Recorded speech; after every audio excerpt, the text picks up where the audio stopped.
دنیا میں سب سے بڑا محل بنایا تھا ایران کے بادشاہ خسرو پرویز۔ آپ لوگ تو آج کل اسکوائر فٹ سے ناپتے ہو نا، تو میں آپ کو اس کی چوڑائی لمبائی بتا رہا ہوں۔ 40,000 پلر پر اس کی چھت کھڑی۔ اب اسکوائر فٹ آپ گنو، حساب کتاب یہ جو انجینئر ہیں اب یہ گنیں کہ 40,000 پلر پر اس نے وہ چھت کھڑی کی تھی، اور صرف ایک گنبد میں 1,000 سونے کے فانوس لٹکے ہوئے تھے۔ تو اس نے اپنی طرف سے آئیڈیل ہوم بنایا، اور اس میں 10 سال بھی نہ رہ سکا کہ روم نے حملہ کیا اور ایرانیوں کو شکست ہوئی، اور انہوں نے اس گھر کو آگ لگا دی۔ وہ شہر ہی مٹ گیا، دستگست، ایک اینٹ باقی نہیں بچا۔ اور مسلمانوں میں ایک نادان بادشاہ نے، جو اسلامی تاریخ میں جو سب سے بڑا گھر بنا ہے، وہ اسپین کا بادشاہ تھا عبد الرحمن الناصر۔ اس نے 300 ہجری میں ایک محل کی بنیاد رکھی تھی، وہ 4,316 پلر پر تھا۔ اور آپ کے گھروں میں سوئمنگ پول کا، یہاں تو گھر مرغی خانے ہیں تو جہاں بڑے بڑے گھر ہمارے پاکستان میں وہاں سوئمنگ پول بناتے ہیں، تو مالدار لوگ سوئمنگ پول بناتے ہیں، تو اس نے کیا بنائے تھے؟ پارے کے پول بنائے تھے، مختلف پارے۔ تو رات کو جب چاند کی چاندنی اس پر پڑتی تھی تو اس کی جو ریفلیکشن تھی وہ تمہاری اس بجلی سے زیادہ روشنی مہیا کرتی تھی۔ اور پھر خدام مقرر تھے، اس کو ہلاتے تھے، تو اس کے اوپر سے سورج کی چمک پڑتی تھی اور وہ ہلتا تھا، تو اس کی شعائیں ہلتی تھیں تو سارا محل ایسے جھومتا ہوا نظر آتا تھا، وہ پورا محل جھوم رہا۔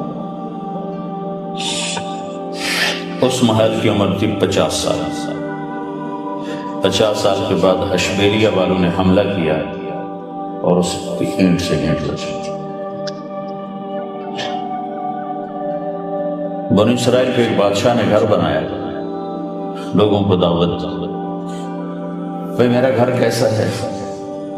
بھئی بہت اچھا، بہت اچھا۔ 2 آدمی چپ بیٹھے تھے، تو بادشاہ نے کہا تم بھی تو کچھ بولو۔ تو کہنے کہ جی بس 2 اس میں کمیاں ہیں، باقی بہت آگے 2 کمیاں رہ گئی۔ تو سارے متوجہ ہو گئے کہ انہوں نے کون سی کمی ڈھونڈ لی، جہاں سونا چاندی جڑا ہوا ہو، ہیرے جواہرات جڑے ہوئے ہو۔ تو انہوں نے کیا ڈھونڈ لیا؟ انہوں نے کہا کیا ہے؟ کہا ایک بات تو یہ ہے کہ آپ اسے چھوڑ کے مر جائیں، اور دوسری کمی یہ ہے کہ ایک دن یہ گھر اجڑ جائے، باقی کچھ کمی نہیں۔ وہ کہنے لگا پیچھے رہ گیا، پیچھے کیا بچا؟ وہ کہنے لگا کوئی گھر ہے جس میں رہنے والا مرے نہیں اور وہ اجڑے نہیں؟ کہاں ہے؟ کہ وہ کدھر ہے؟ کہ وہ اللہ نے جنت کو بنایا۔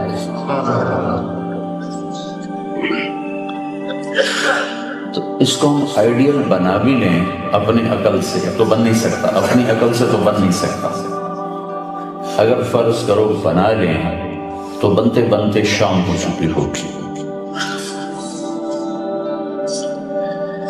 ہاں، جس کو آپ کہتے ہیں فیوچر، 40 سال تو اس کو ڈھونڈنے میں لگ جاتا ہے۔ 40 سال کے بعد پیچھے بیماریاں ہوتی ہیں اور آفت، اور یہاں تو ویسے بچے چھوڑ کے چلے جاتے ہیں، تو پھر دیواریں ہوتی ہیں اور کمرے ہوتے ہیں۔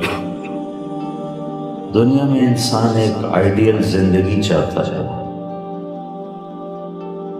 اور مشکل یہ ہے کہ اللہ جس نے اس جہان کو بنایا ہے اس نے اسے آئیڈیل ہوم بنایا ہی نہیں، اس نے تو اسے یہاں امتحان کے لیے بنایا ہے۔ ہم اسے آئیڈیل دیکھنا چاہتے ہیں۔ میرے بس میں ہوتا تو میں آج سر کا درد ہونے دیتا کہ میں نے لوگوں سے بات کرنی ہے، تو میرے بس میں ہوتا تو میں تو کبھی بھی نہ ہونے دیتا. تو ہم اپنے خالق کے بنائے ہوئے نظام سے ٹکرا رہے ہیں، اس لیے پریشان. ساری دنیا پھری ہے، خوشی نہیں دیکھی. ہاں، ترقی یافتہ ملک دیکھے ہیں، چیزیں دیکھی ہیں، اسباب دیکھے ہیں راحت کے، لیکن خوشی کوئی نہیں دیکھی کہ جس مالک نے اس کائنات کو بنایا ہے اس نے اس کو خاص ڈیزائن کے ساتھ بنایا. اس کی ڈیزائننگ میں ہی یہ آئیڈیل ہوم نہیں ہے،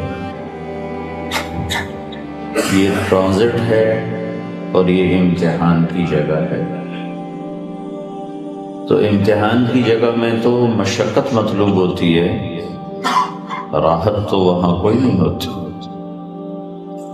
جب آپ پیپر دینے جاتے ہیں تو وہاں مطالبہ کرتے ہیں کہ میرے لیے صوفہ سیٹ ہو اور میرے لیے ساتھ بیڈ بھی لگا ہوا ہو، ٹھنڈے پانی کا بھی انتظام ہو، کافی چائے بھی ہو. یہ سوچ کر کے کوئی جاتا ہے؟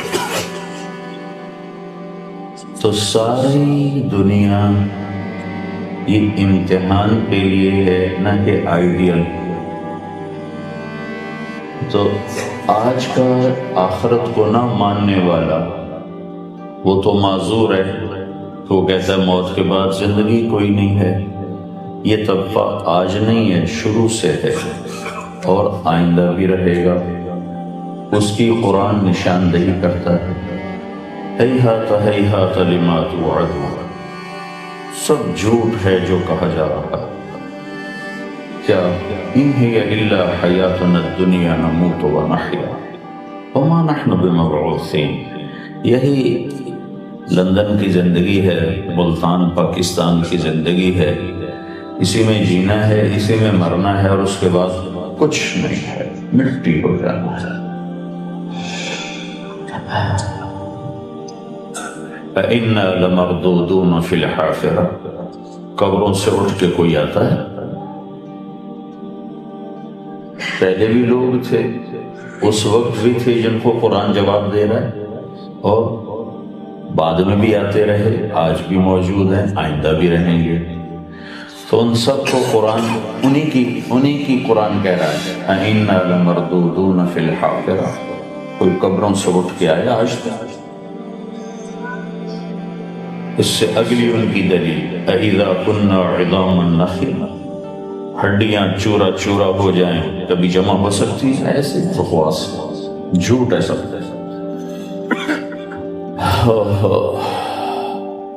تو جو یہ ذہن رکھتے ہیں وہ کہتے ہیں ہم اس کو آئیڈیل ہوم بنائیں گے، آئیڈیل ہوم بنائیں گے. دل پر تو اللہ کا قبضہ ہے، اس میں خوشی اللہ ڈالتا ہے اور اس میں بے چینی بھی اللہ ڈالتا ہے. تو اگر اللہ دل میں سے خوشی نکال لے تو دنیا کی کوئی ایسی شکل، صورت، مہورت، کوئی نشہ، کوئی منظر، کوئی مرغزار، کوئی باغ، باغیچہ، دریچہ، کوئی ہے جو دل کو راحت پہنچا سکے؟ کیا لطف انجمن کا جب دل بھی بجھ گیا، جب دل بھی ویران پریشان ہو تو نہ شکلیں اچھی لگتی ہیں، نہ روح اور نظارے اچھے لگتے ہیں. تو ایک بہت بڑا طبقہ ہے جو کہتا ہے موت کے بعد زندگی ہے، لیکن وہ بھی اسی ماحول سے متاثر ہو کر اس دنیا کو آئیڈیل ہوم بنانے کے چکر میں ہے.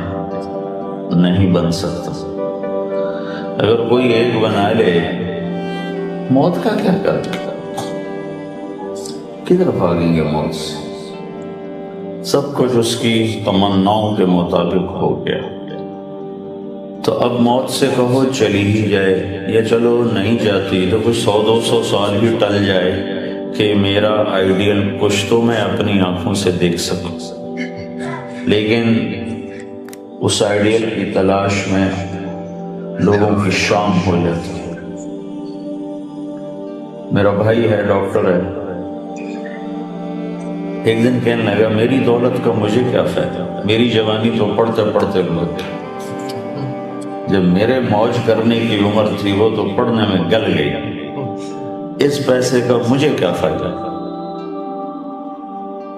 تو ہر انسان کی یہی کہانی، اور آپ کے ہاں تو ویسے ہی کوئی بہت مالدار ہو یا بہت فقیر ہو، سب کو بانڈے اپنے خود ہی مانجنے پڑتے، اپنے برتن خود ہی دھونے پڑتے۔ تو آپ کے ہاں تو لائف ویسی بہت ٹف ہے۔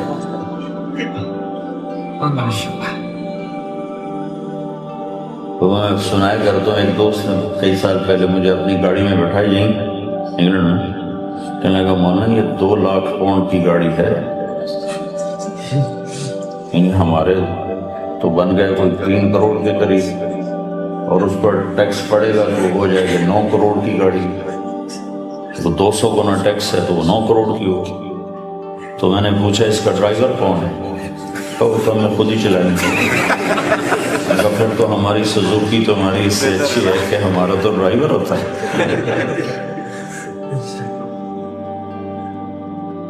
تو ہم اللہ کی بنائی ہوئی ترتیب سے ٹکر لے رہے ہیں، تو ٹیکنالوجی سے خوشی کہاں سے آئے؟ چیزوں سے تو خوشی نہیں ہوتی، احساسات ہیں نا، احساسات اور چیز کا آپس میں کوئی جوڑ نہیں ہو۔ احساس کی دنیا الگ ہے اور چیزوں کی دنیا الگ ہے۔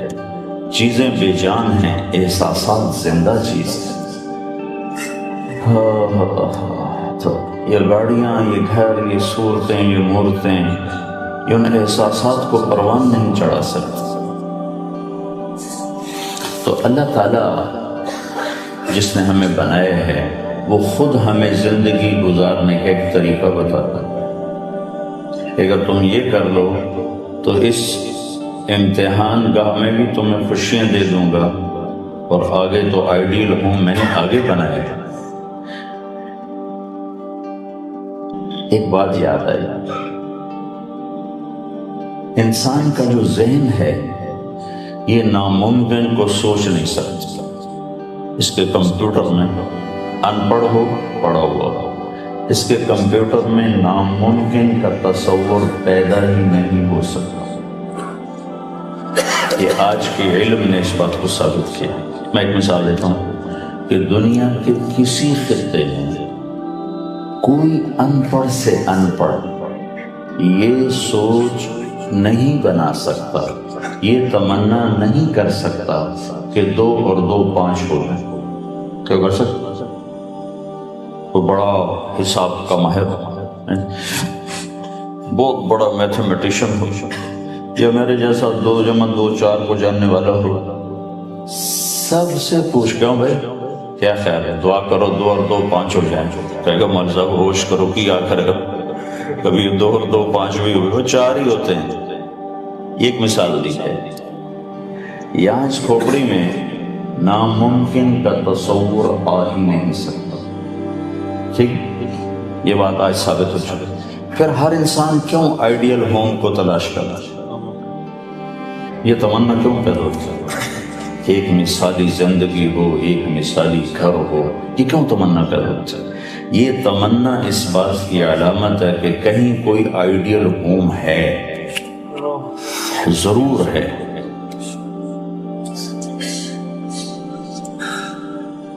وہ کہاں ہے وہ اللہ بتا۔ میرے بھائی اور دوستو، انسان کی فطرت یہ ہے کہ جو احسان کرے اگر اس کی فطرت مر نہیں گئی تو اس احسان کرنے والے کی قدر بھی کرتا ہے، اس کے سامنے سر بھی جھکاتا ہے۔ برا ہو یا اچھا، یہ فطرت بہت کم مرتی ہے۔ یہی فطرت جانور کی بھی ہے۔ ہمارے گھر میں بلی، کتا ایک روٹی کھاتا ہے، ساری زندگی اسی در پہ گزارتا ہے۔ اس گھر کا چھوٹا سا بچہ اس کو جوتے سے مارتا ہے، وہ ایسے سر بھی نہیں اٹھاتا، ایسے پڑا رہتا ہے۔ زیادہ مار پڑے تو اٹھ کے بھاگ جاتا ہے، دائیں بائیں ہو جاتا ہے۔ کوئی باہر سے جوان 6 فٹ آ جائے تو اس کی ٹانگوں کو پڑ جائے گا۔ غرائے گا. ایک چھوٹے سے بچے سے مار کھا رہا ہے اور ایک 6 فٹے جوان کے پاؤں کو پڑ رہا ہے. اتنی سمجھ تو اس کو بھی ہے کہ یہ میرے مالک کا بیٹا ہے, میں نے اس کے باپ کا نمک کھایا ہے, لہذا میں اس کو نہیں کاٹوں گا. اور یہ پتہ نہیں کون آیا ہے میرے مالک کے گھر میں, پتہ نہیں نقصان پہنچانے نہ آ رہا ہو. تو انسان تو اللہ تعالیٰ نے سب سے اعلیٰ مخلوق بنائی ہے. انسان محسن کے سامنے سر جھکاتا ہے, بس صرف ایک جگہ یہ خطا کھاتا ہے کہ اللہ سب سے بڑا محسن ہے اور یہ اسی کے آگے سر اٹھا کے چلتا ہے. کہیں کوئی ایک گلاس پانی بھی پی لے تو اسے یاد رکھتا ہے, روٹی کھلا دے اسے یاد رکھتا ہے. تو ایسے بڑا بچپن کا واقعہ یاد ہے. ہمارے اونٹ گم ہو گئے, میں تو پیدا نہیں ہوا تھا, اس سے پہلے کی بات. اور میرے دادا مرحوم کی عادت تھی, چاہے چوری کہاں پہنچ جائے برآمد ضرور کرتے تھے. تو وہ چلے چلے چلے ڈیرہ اسماعیل خان تک پہنچے, پاؤں کے نشان. اس وقت تو پکی سڑکیں نہیں ہوتی تھی, تو وہاں ایک بڑا زمیندار تھا, اس کے ڈیرے پہ اونٹ بندھے ہوئے ہمارے. کہنے لگے یہ اونٹ میرے ہیں. کہنے لگے تم کہاں سے آئے ہو؟ کہا میں تلمبے سے آیا. تو اس نے میرے پردادے کا نام لیا کہ میاں گانے کے کیا لگتے ہو؟ کہا وہ میرا باپ ہے. وہ کہنے لگا میری زندگی گزر گئی, آج تک میں نے چوری واپس نہیں کی, پر تیرے باپ کا میرے اوپر احسان ہے, یہ لے جا. کیا احسان ہے؟ کہا تلمبے کی پولیس نے مجھے پکڑا ہوا تھا, مجھے مار رہے تھے, اوپر سے تیرا باپ گزرا, اس نے مجھے دیکھا اور پتہ نہیں اس کے دل میں کیا ہے, کہ چھوڑ دو انہوں, تو انہیں چھوڑ دیا. بس یہ احسان مجھے یاد ہے, جا لے جا اپنے اونٹ. صرف ایک اللہ وہ ذات ہے جو احسانات کی ایک لامحدود فہرست ہے اور اسی سے بغاوت ہے.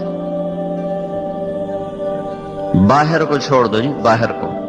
یہ ایک چھوٹی سی انگلی ہے اور انگلی کا یہ چھوٹا سا پورا ہے. جب اس کو یہاں رکھا تو اس نے بتایا کہ لوہے کو پکڑا ہے. جب اس کو یہاں رکھا تو اس نے بتایا ربڑ ہے, تار کو پکڑا ہے. اس کو ادھر رکھا تو اس نے بتایا لکڑی کو چھوا ہے. اس کو ادھر رکھا تو اس نے کہا کپڑے کو چھوا ہے. اسے یہاں رکھا تو اس نے بتایا پگڑی ہے. اسے یہاں رکھا تو اس نے بتایا بال کو چھوا ہے. اسے یہاں رکھا تو نے بتایا تو نے دانت کو چھوا ہے. اس کو بیٹی کے سر پر رکھا تو نے بتایا بیٹی ہے.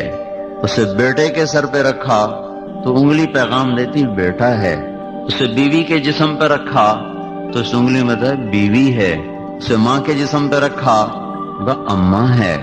اسے دشمن کے ہاتھ سر پر رکھا تو پکار اٹھی دشمن ہے, اندر آگ لگ گئی. صرف ایک انگلی کا ایک پورا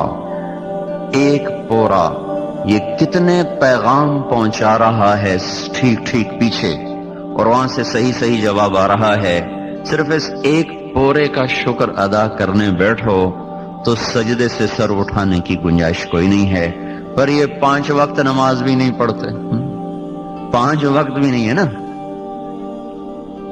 میں نے صرف چند بتائے جو اچانک میرے آ گئے زبان پر. پھر اس کے اوپر اللہ تعالیٰ نے یہ کور لگایا ہے, پھر اس کور کو آگے تھوڑا سخت کیا ہے. یہ جب تھوڑا سا نوخن زیادہ کٹ جاتا ہے, سارا دن ہم ہائے ہائے کرتے رہتے ہیں, کیا ہوا کہ تھوڑا سا زیادہ کٹ گیا. یہ کھچ جائے تو پھر کیا بنے گا؟ یہ کیا چیز ہے؟ یہ ہمارے سیل جو مرتے ہیں تو اللہ ان کو آگے دھکا دینا شروع کرتا ہے. یہ یہاں آ کر ایک سخت شکل اختیار کر لیتے ہیں. سارے ہاتھ کی طاقت اس ٹوپی کے ساتھ ہے. یہ 5 ٹوپیاں اتار دیں تو پہلوان ہو یا کمزور ہو سب برابر ہوگے. اب وہ ایک سوئی بھی نہیں اٹھا سکتے, چمچ نہیں اٹھا سکتے. چھ جائے کہ یہ ٹرالیاں آ رہی ہوں, ٹریکٹر چل رہے ہیں اور مل چل رہی ہو, صرف یہ ٹوپی اللہ اتار دے، اور اگر اللہ ان سیل کا رخ پیچھے کر دے بجائے آگے جانے کے پیچھے کر دے تو خود یہی ہماری موت کا پیغام بن جائے ایک جگہ پر۔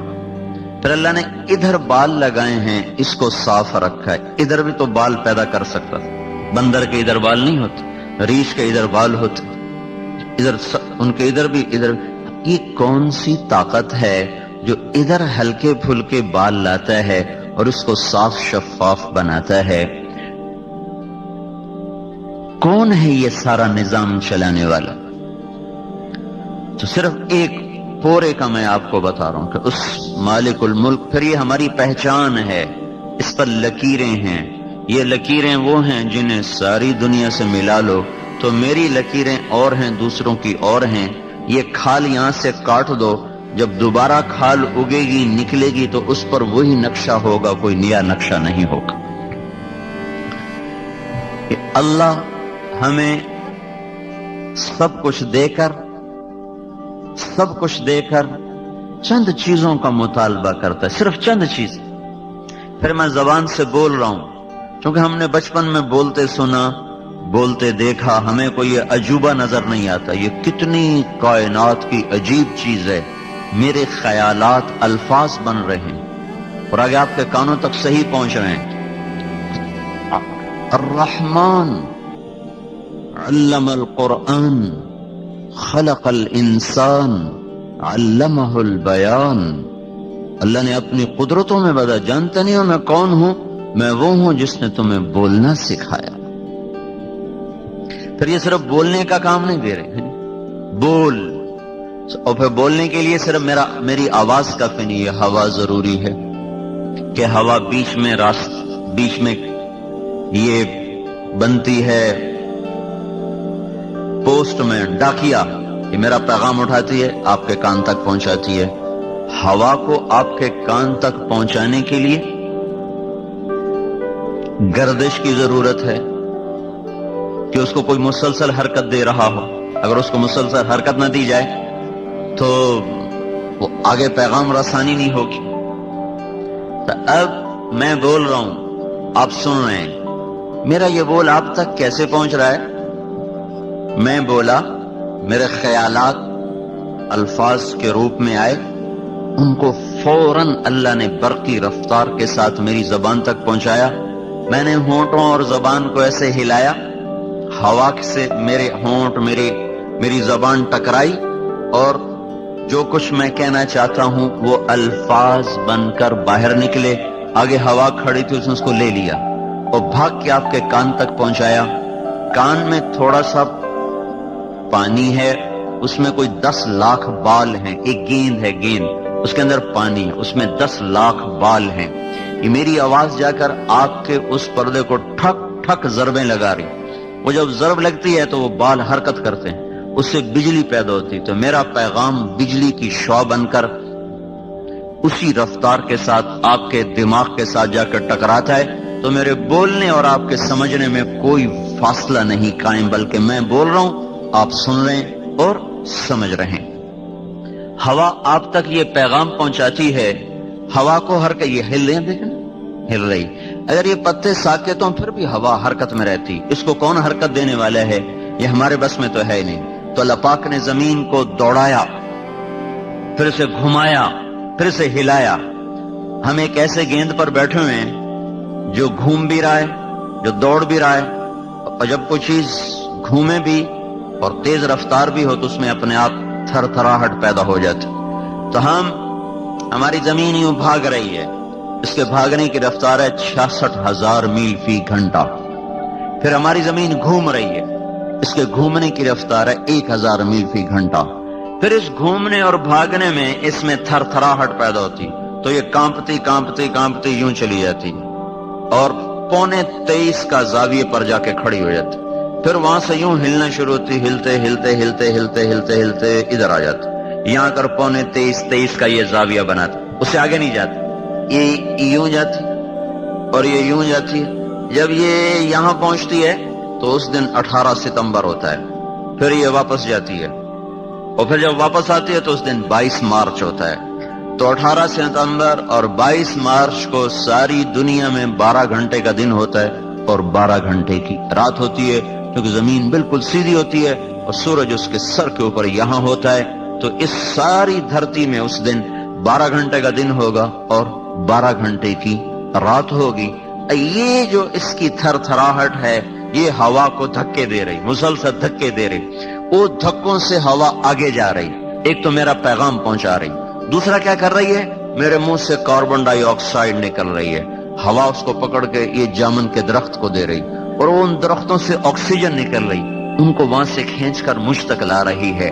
اگر ہوا کی گردش ختم ہو، یعنی زمین کا یہ تھر تھرانا اگر ختم ہو جائے اور زمین ایسے سیدھی ہو جائے اور یوں جانا شروع کرے، تو ہوا کی حرکت بند ہو جائے گی اور اس کے بند ہونے پر میری آواز نہ آپ سن سکیں گے نہ میں آپ کی سن سکوں گا. میرے منہ سے نکلی ہوئی کاربن ڈائی آکسائڈ میرے گرد یوں ہالہ بنائے گی جیسے ریشم کے کیڑے کے گرد ریشم ہالہ بناتے بناتے اسی کے اندر وہ دم گھٹ کے مرتا ہے. میں اپنی آکسیجن میں دم گھٹ کے مر جاؤں اور یہ آکسیجن کی زیادتی سے جل کے راکھ ہو کر ختم ہو جائیں سارے کے سارے درخت. تو یہ اس مالک الملک کا وہ نظام ہے جس پر اس نے ایک ٹیڈی پیسہ ہم سے نہیں لیا. یہ مل والے تو کہتے ہوں گے نا، مل لگائی ہے تو روٹی کھاتے ہیں، مل نہ لگاتے تو روٹی کہاں سے کھاتے. اور یہ ملک میں کام کرنے والے مینیجر سے لے کر چپڑاسی تک کہتے ہوں گے نوکری کرتے ہیں تو روٹی کھاتے ہیں، نوکری نہ کرتے تو روٹی کہاں سے کھاتے ہیں. تو گنے کو میٹھا کس نے کیا ہے؟ یہ حمزے نے میٹھا کیا ہے، زمیندار نے میٹھا کیا ہے. اور زمین کو کھودو کہیں کوئی چینی پڑی ہو، میں تو خود زمیندار کا بیٹا ہوں بھائی، ہم نے جناب شکر کے بوریاں ڈال دی ہو زمین میں، اوپر گنا کاشت کیا ہو، اب وہ اندر سے جناب میٹھا لے لے کر خود شکر بنتا جا رہا ہے، میٹھا بنتا جا رہا ہے. پھیکی زمین، پھیکا پانی، بدبودار کھاد، اور یہ بھی تو کھاد ہے جو بھی اب باہر مڈ پھینک رہے ہیں، یہ بھی زمیندار اٹھا کے لے جائیں گے. ان میں کون سی مٹھاس ہے؟ وہ کون ذات ہے جو پوری شربت کی بوتل تیار کر کے کھڑی کر دیتا ہے؟ اور حیرت کی بات یہ ہے کہ یہ تو تھوڑا سا دھوپ میں کھڑا پڑا رہے یہ مشروب تو وہ تو گندا ہو جاتا ہے، جھاگ چھوڑ جاتا ہے، خراب ہو جاتا ہے. یہ سردی میں بھی کھڑا ہے، گرمی میں بھی کھڑا ہے، نہ اس کا شربت خراب ہوتا ہے، نہ اس کا ذائقہ خراب ہوتا ہے، اور نہ اس کی مٹھاس میں کہیں کوئی کمی آتی ہے. یہ کون ہے جو بے کیف بے جان زمین کو حرکت دیتا ہے اور کہیں جامن، کہیں امرود، کہیں کیلا، کہیں مالٹا، اور کہیں کنو، کہیں گنا، کہیں گاجر، کہیں مولی، کہیں کریلا کڑوا، کہیں خربوزہ میٹھا، کہیں تربوز سرخ اور کہیں کریلا سبز، اور ناریل اندر سے سفید اور باہر سے وہ بھورے رنگ کا سرمئی سرخ، گہرے سرخ رنگ کا، اندر سے مکھن کی طرح باہر سے پتھر کی طرح. یہ سارا کون نظام بنا رہا ہے، چلا رہا ہے؟ یہ ہوا کی گردش زمین کی تھر تھراہٹ سے پیدا ہو رہی ہے. اور یہ میرا پیغام آپ تک، آپ کی بات مجھ تک، اور پھر اللہ جل جلالہ اس سارے نظام کو چلا کر نہ ہم سے کوئی تنخواہ مانگی، نہ ہم سے پیسے مانگے، نہ ہم سے کچھ مطالبہ کیا. ہاں، ہماری باتیں سن کے اللہ تعالیٰ کہتا تو ہوگا واہ میرے بندو، تم یہ کہہ رہے ہو کماتے ہیں تو کھاتے ہیں، نہیں کمائیں تو بھوکے مر جائیں. تو یہ ذرا ہوا کو ہلا کے دکھا دو، زمین کے اندر سے مٹھاس پیدا کر کے دکھا دو. کتنے پیسوں سے گنے کو میٹھا کیا، کتنے پیسوں سے ہوا کو حرکت دی. پھر میں نے صرف زبان کا بول ہی بتایا نا، پھر زبان اور کتنے کام کرتی. یہ چکھنے کا کام بھی کرتی ہے، یہ چبانے کے ساتھ لعاب پیدا کرنے کا کام بھی کرتی ہے، یہ غذا کو نیچے لے جانے کا کام بھی کرتی ہے. پھر یہ آپ کو میٹھا بھی بتاتی ہے، کڑوا بھی بتاتی ہے، نمکین بھی بتاتی ہے. یہ سامنے والا حصہ، اس میں 3000 خانے ہیں ساری زبان میں.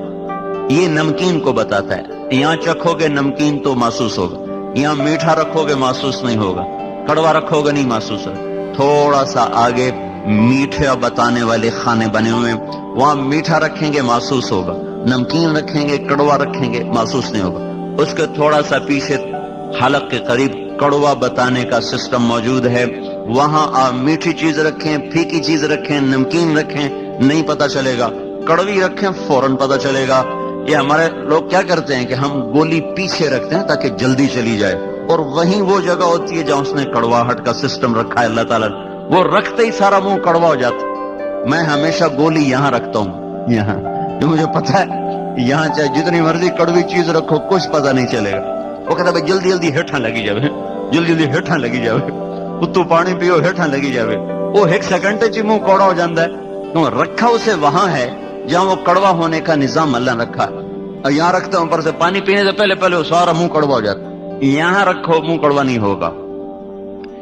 یہ میں کسی سے خرید کے لایا ہوں، کسی مل والے نے میرے اوپر یہ احسان کیا ہے، کسی بادشاہ نے میرے اوپر یہ احسان کیا ہے، یہ میری ماں نے یا میرے باپ نے میرے اوپر احسان کیا ہے۔ الم نجعل له عینین ولسانا وشفتین وہدیناہ النجدین فلاقتحم العقبہ وما ادراک ما العقبہ فق رقبہ۔ میرے بندے، کس نے تمہیں زبان عطا فرمائی، کس نے ان پر دو ہونٹ لگائے، پھر کس نے تجھے دو آنکھیں دی، پھر کس نے تمہیں دو راستے دکھائے، کیوں نہ تو صحیح راستے پر آیا، کیوں تو بھول بھلائیوں میں گم ہوا، کیوں تو گمراہیوں میں جا بھٹکا۔ اللہ اکبر کی اتنی اونچی صدا سن کر بھی تیرے کان پہ جوں نہ رینگی، تیرے قدم نہ اٹھے تو جوان تھا، تیرے قدم نہ چلے تو صحت مند تھا، تیرے کانوں میں آواز پڑی تو بہرا نہ تھا، تیرا رب تجھے پکارتا رہا تو نہ گیا، تیرے افسر نے پکارا تو سر سر کہتا ہوا پیچھے بھاگا، بڑے آدمی نے پکارا تو سر سر کہتا ہوا پیچھے بھاگا۔ اللہ نے پکارا، 5% بھی نماز نہیں پڑھتی، 5%۔ وَإِن تَعُدُّوا نِعْمَةَ اللَّهِ لَا تُحْصُوهَا إِنَّ الْإِنسَانَ لَظَلُومٌ كَفَّارٌ۔ میرا بندہ میری نعمتوں کو گنتا تو صحیح، مطلب کون گن سکتا ہے؟ پھر اللہ جل جلالہ نے ان ساری نعمتوں کو دینے کے بعد بڑے آسان بل مانگے، کا زبان کا بل یہ ہے اس سے کسی کو گالی نہ دینا، بس فَانْطَقْ بِلِسَانِكَ مَا أَحْلَلْتُهُ لَكَ فَإِنْ عَرَضَ لَكَ مَا حَرَّمْتُ عَلَيْكَ أَطْبِقْ عَلَيْهِ الْبَابَ أَغْلِقْ عَلَيْهِ الْبَابَ۔ میرے بندے تجھے زبان دی، بے شمار نفع دیے، اس سے بولنے کی اجازت دی، بس میرا ایک مطالبہ تیری زبان سے اور کوئی نہیں، اس سے کسی کو گالی نہ دینا، کسی کی غیبت نہ کرنا، کسی کی چغلی نہ کرنا، کسی کی بےزتی نہ کرنا، کسی پہ الزام اور بہتان نہ باندھنا، بس میرا یہ ایک بل ہے، جب تیری زبان پہ جھوٹ آنے لگے، گالی آنے لگے، چغلی آنے لگے، دروازہ بند کر لے، بس یہی میرا بل ہے۔ میں نے آج تک نہیں دیکھا کوئی اس کو بل ادا کرتا ہو، زندگی میں صرف 2 آدمی دیکھے ابھی تک جو غیبت نہ کرتے ہیں، جو آپ نہ سنتے ہو نہ کرتے ہو، ابھی تک زندگی میں 2 آدمی دیکھے۔ اتنا جہان پھرا ہے، اتنا جگ پھرا ہے، پورے زندگی میں صرف 2 آدمی دیکھے۔ نہ وہ غیبت کرتے تھے، جتنا عرصہ میں ان کے ساتھ، میں کوئی ایک سال 2 سال نہیں، 10 برس مسلسل ساتھ رہا، نہ غیبت کرتے تھے نہ سنتے تھے۔ لیکن ہم بل نہ دیں، ہم بل نہ دیں تو حکومت والے وہ ہماری تار کاٹ دیں گے، ٹیلی فون کے تار کاٹ دیں گے، اور بجلی کے تار کاٹ دیں گے، مسجد کی بجلی بھی کاٹ دیں گے۔ تو اللہ تعالیٰ جب یہ زبان بل نہ دیتی تو اللہ تعالیٰ زبان گدی سے نکال دیتا، اللہ تعالیٰ زبان پہ فالج گرا دیتا، تو سارا دن ہم گالیاں دیتے ہیں، سننے والا سنتا ہے، کبھی اس نے اس پر مہر نہیں لگائی۔ پھر کہا جعلت لک عینین، میں نے تجھے 2 آنکھیں دی۔ یہ آنکھیں کیا چیز ہیں؟ یہ آپ دیکھو میری کتنی چھوٹی سی آنکھ ہے، آپ کو اپنی آنکھ تو نظر نہیں آئے گی، میری تو دیکھ رہے ہو نا، یہ اس کا کتنا کو اس کا دائرہ ہے، اس کے اندر 13 کروڑ بلب لگے ہوئے ہیں، 13 crore bulb, 130 million I receptor اس کے اندر لگے ہوئے ہیں، 13 کروڑ بلب اتنی سی آنکھ میں، 13 کروڑ اس میں، 26 کروڑ بلب ہیں، ان کے پیچھے اتنی ہی تاریں ہیں، ان تاروں کو اللہ 1.4 ملی میٹر میں سے گزار رہا ہے۔ ملی میٹر 1 سینٹی میٹر کا 10واں حصہ، 1.4 ملی میٹر سے 26 کروڑ کیبل گزر رہے ہیں، تاریں، تو یہ اتنی بڑی مل ہے اور اتنا بڑا سسٹم ہے، پھر بھی کبھی ادھر وائر کو آگ لگ رہی، کبھی ادھر تاریں آپس میں مل کے سڑ رہی، کبھی ادھر وہ فائر بریگیڈ رکھو بھائی اور اس کے وہ آگ بجھانے والے آلے رکھو بھائی، سارا سسٹم رکھو. اور دیکھو 26 کروڑ تاریں ہیں، ان کو وہ کون رب ہے جو ملنے نہیں دیتا؟ اگر وہ مل جائے نا تو آپ سارے مجھے الٹے نظر آئے، میں آپ کو الٹا نظر آؤں. گاڑی آ رہی ہو سر پر، ہمیں نظر آ رہی ہوگی او ہم دی پہ 2 میل تھے، نہ دائیں کا پتہ چلے نہ بائیں کا پتہ چلے، نہ قریب کا پتہ چلے نہ دور کا پتہ چلے. اور پھر ان میں 6 کروڑ بلب ایسے ہیں، 6 کروڑ جو مجھے رنگ دکھا رہے ہیں. اگر یہ 6 کروڑ بلب نہ ہوتے تو یہ آپ کی جھالر وارر کی خوبصورتی مجھے کوئی نہ نظر آتی ہے. اور یہ قالین کا رنگ، یہ ٹوپی کا رنگ، یہ کرتے کا رنگ، یہ پگڑی کا رنگ، یہ شکلوں کے رنگ، یہ درختوں کے رنگ، یہ پھولوں کے رنگ، رنگ بھی تو ایک اللہ کی نعمت ہے. مور کے رنگ، کون ہے جو اس کو ایسا خوبصورت حسین ٹھپا لگا کے بھیجتا ہے کہ جہان ایسا نمونہ نہ بنا سکے. اگر مجھے ہر چیز سفید دکھائی دیتی تو میں کتنی بڑی نعمتوں سے محروم ہو جاتا. 6 کروڑ بلب صحیح دیکھیں تو میرے پاس کوئی ہے اس کا نظام؟ یہ صحیح دیکھیں. چلو بھائی آپ نے لوگ کٹھے کیے ہوئے ہیں، دیکھو بھائی جو گنا گندا ہے واپس کر دو، جو گنا صحیح ہے اس کو دھو لو، جو غلط ہے اسے واپس کر دو، اس کی اتنی کٹوتی ڈال دو. تو یہ میرے بلب ٹھیک دیکھیں، کوئی ہے سسٹم؟ کوئی انجینئر رکھا ہوا ہے اس کے لیے؟ کوئی کاریگر ہے؟ تو کون ہے جو 5 ارب انسانوں کی 2 آنکھیں ہوئیں تو 10 ارب، اور پھر کھرب ہا کھرب پرندے ان کی 2 آنکھیں، پھر کھرب ہا کھرب جانور، کتے بلے بھیڑ بکریاں خرگوش اور چونٹیاں مچھر بھمرے پتنگے پروانے کیڑے مکوڑے حشرات سانپ بچھو اور گدھ اور عقاب اور فاختہ اور بلبل اور عندلیب، اور سمندر کے اندر کھرب ہا کھرب مچھلیاں جن کے آگے اندھیرا پانی ہے. ہمیں تو سورج ملا، مچھلی کو سورج تو نہیں ملتا. چند 100 فٹ کے بعد سورج کی روشنی سمندر میں نہیں جاتی. اندھیر پانیوں میں کون ہے جو کھرب ہا کھرب مچھلیوں کی نظروں کو ایسے خوبصورت ان کو اللہ تعالیٰ نظام دے رہا ہے کہ وہ اندھیرے میں بھی ایسے دیکھیں جیسے روشنی میں دیکھیں. تمام کائنات کے جاندار انسان چرند پرند حشرات کی نظروں کو دیکھنا اور ان کی تاروں کو جدا جدا رکھنا اور پھر ان کو صحیح دکھانا اور غلط سے بچانا اور اس کی تمیز کروانا. یہ کون ہے جو کہیں ایک جگہ بھی خطا کے بغیر سارا نظام چلا رہا ہے؟ ذالکم اللہ ربکم الحق، یہ تمہارا رب ہے اللہ جو یہ سب کچھ چلا رہا ہے. کہیں بھی تو نہیں بھولتا وہ، کہیں اتنا بڑا واپڈا ہے، اتنا بڑا محکمہ ہے، روز وہ تارے بھی جل رہی اور وہ سارے گرڈ میں آگ لگ رہی اور کھمبے گر رہے.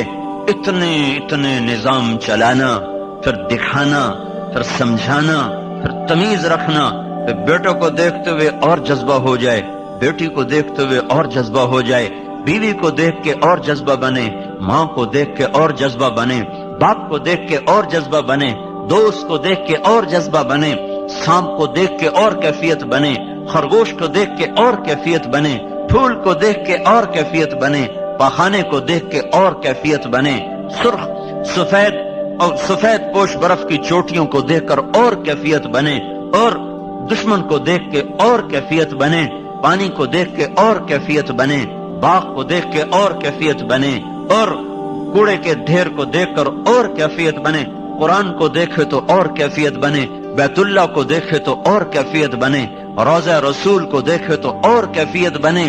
یہ کون ہے جو ہر جگہ ان آنکھوں سے کیا کیا نظارے کروا رہا دکھا رہا؟ ذالکم اللہ ربکم الحق فماذا بعد الحق الا الضلال فانا تصرفون. کہاں جا رہے ہو میرے بندو اپنے رب کو چھوڑ کر؟ تو میرے بھائیو پہلا محسن اللہ ہے. میں صرف اشارہ کر رہا ہوں، عصر کا وقت سر پہ کھڑا ہوا ہے، صرف اشارہ کر رہا ہوں کہ سب سے بڑا محسن اللہ ہے. تو اللہ کی نہیں مانتے، اللہ کی نہیں مانتے. اس نے بلایا، ہم نے نہ سنا، اس نے پکارا، ہم نے کان بند کیے، اس نے روکا، ہم ہر رکاوٹ توڑتے چلے گئے، اس نے چلایا، ہم رکتے چلے گئے، اس نے روکا، ہم بہتے چلے گئے، اس نے نظریں جھکانے کو کہا، ہماری اٹھتی چلی گئیں، اور اس نے ترازو کو صحیح تولنے کو کہا، ہماری ڈنڈیاں بڑھتی چلی گئیں، اس نے سچائی کو کہا، جھوٹ کے بازار گرم ہے، اس نے ماں باپ کے سامنے سر جھکانے کو کہا، ہم نے ماؤں کو زندگی میں اجیرن کر کے رکھ دیا، باپ کی آنسوں نکال کے رکھ دیے، اس نے پڑوسیوں سے حسن سلوک کا حکم دیا، ہم نے عداوتیں مول لی۔ کون سا حکم ہے جو میرے آپ کے ہاتھوں سے آج نہیں ٹوٹا ہوا؟ لا الہ الا اللہ کا پہلا مطالبہ ہے، لوگو اس رب کی مانو جس نے تمہیں نطفے سے انسان بنایا، جس نے ہواؤں کو، پانیوں کو، زمین کو، آسمان کو، کائنات کی ہر مخلوق کو تمہارے تابع کر دی۔ اللہ لہذا بھائی تبلیغ کا پیغام یہ ہے کہ سارے مسلمان اللہ کی ماننے والے بن جائیں۔ اللہ کے بعد محسن اعظم ہیں حضرت محمد صلی اللہ علیہ وسلم۔ اللہ کے بعد نہ باپ کا احسان ہے اتنا بڑا، نہ ماں کا، نہ کسی محسن کا۔ دنیا میں کوئی ایسا محسن ہم نہیں لا سکتے جو حضرت محمد صلی اللہ علیہ وسلم کی نظیر بن سکے یا ان جیسا بن، ان کے قریب بھی کوئی نہیں ہو سکتا۔ اللہ تعالیٰ کے بعد سب سے بڑا محسن اعظم، اور چھوڑو اتنی بڑی قربانی ہے اللہ کے دیدار کے بعد بھی واپس آ جانا، یہ اتنی بڑی ہمارے نبی کی قربانی ہے۔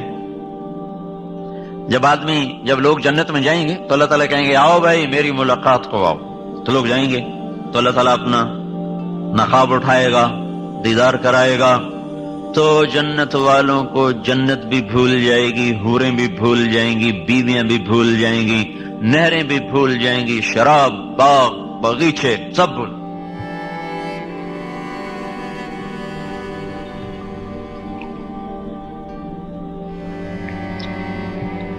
جب اللہ تعالیٰ نقاب گرائے گا تو کہے گا جاؤ، کہیں گے نہیں یا اللہ ہم نہیں جاتے، ہمیں کچھ نہ دے، ہمیں جنت نہیں چاہیے، ہمیں حوریں نہیں چاہیے، ہمیں کسی کی ضرورت، بس تو ہمیں اپنا دیدار کراتا رہے، ہم اس کے علاوہ کچھ نہیں چاہتے۔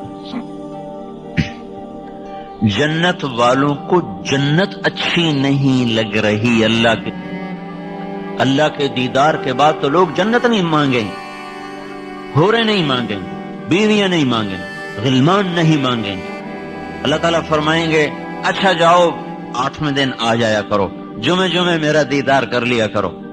وہ کہیں گے جمعہ کب آئے گا، ہمیں بس کچھ نہیں چاہیے، بس آپ ہمارے سامنے بیٹھے رہیں، ہم آپ کو دیکھتے رہیں، آپ ہمارے سامنے رہیں یا اللہ، ہمیں اور کچھ نہیں چاہیے۔ ہاں جنت الفردوس والے ایسے خوش نصیب ہوں گے جن کو اللہ صبح بھی دیدار کرائے گا، شام بھی دیدار کرائے گا۔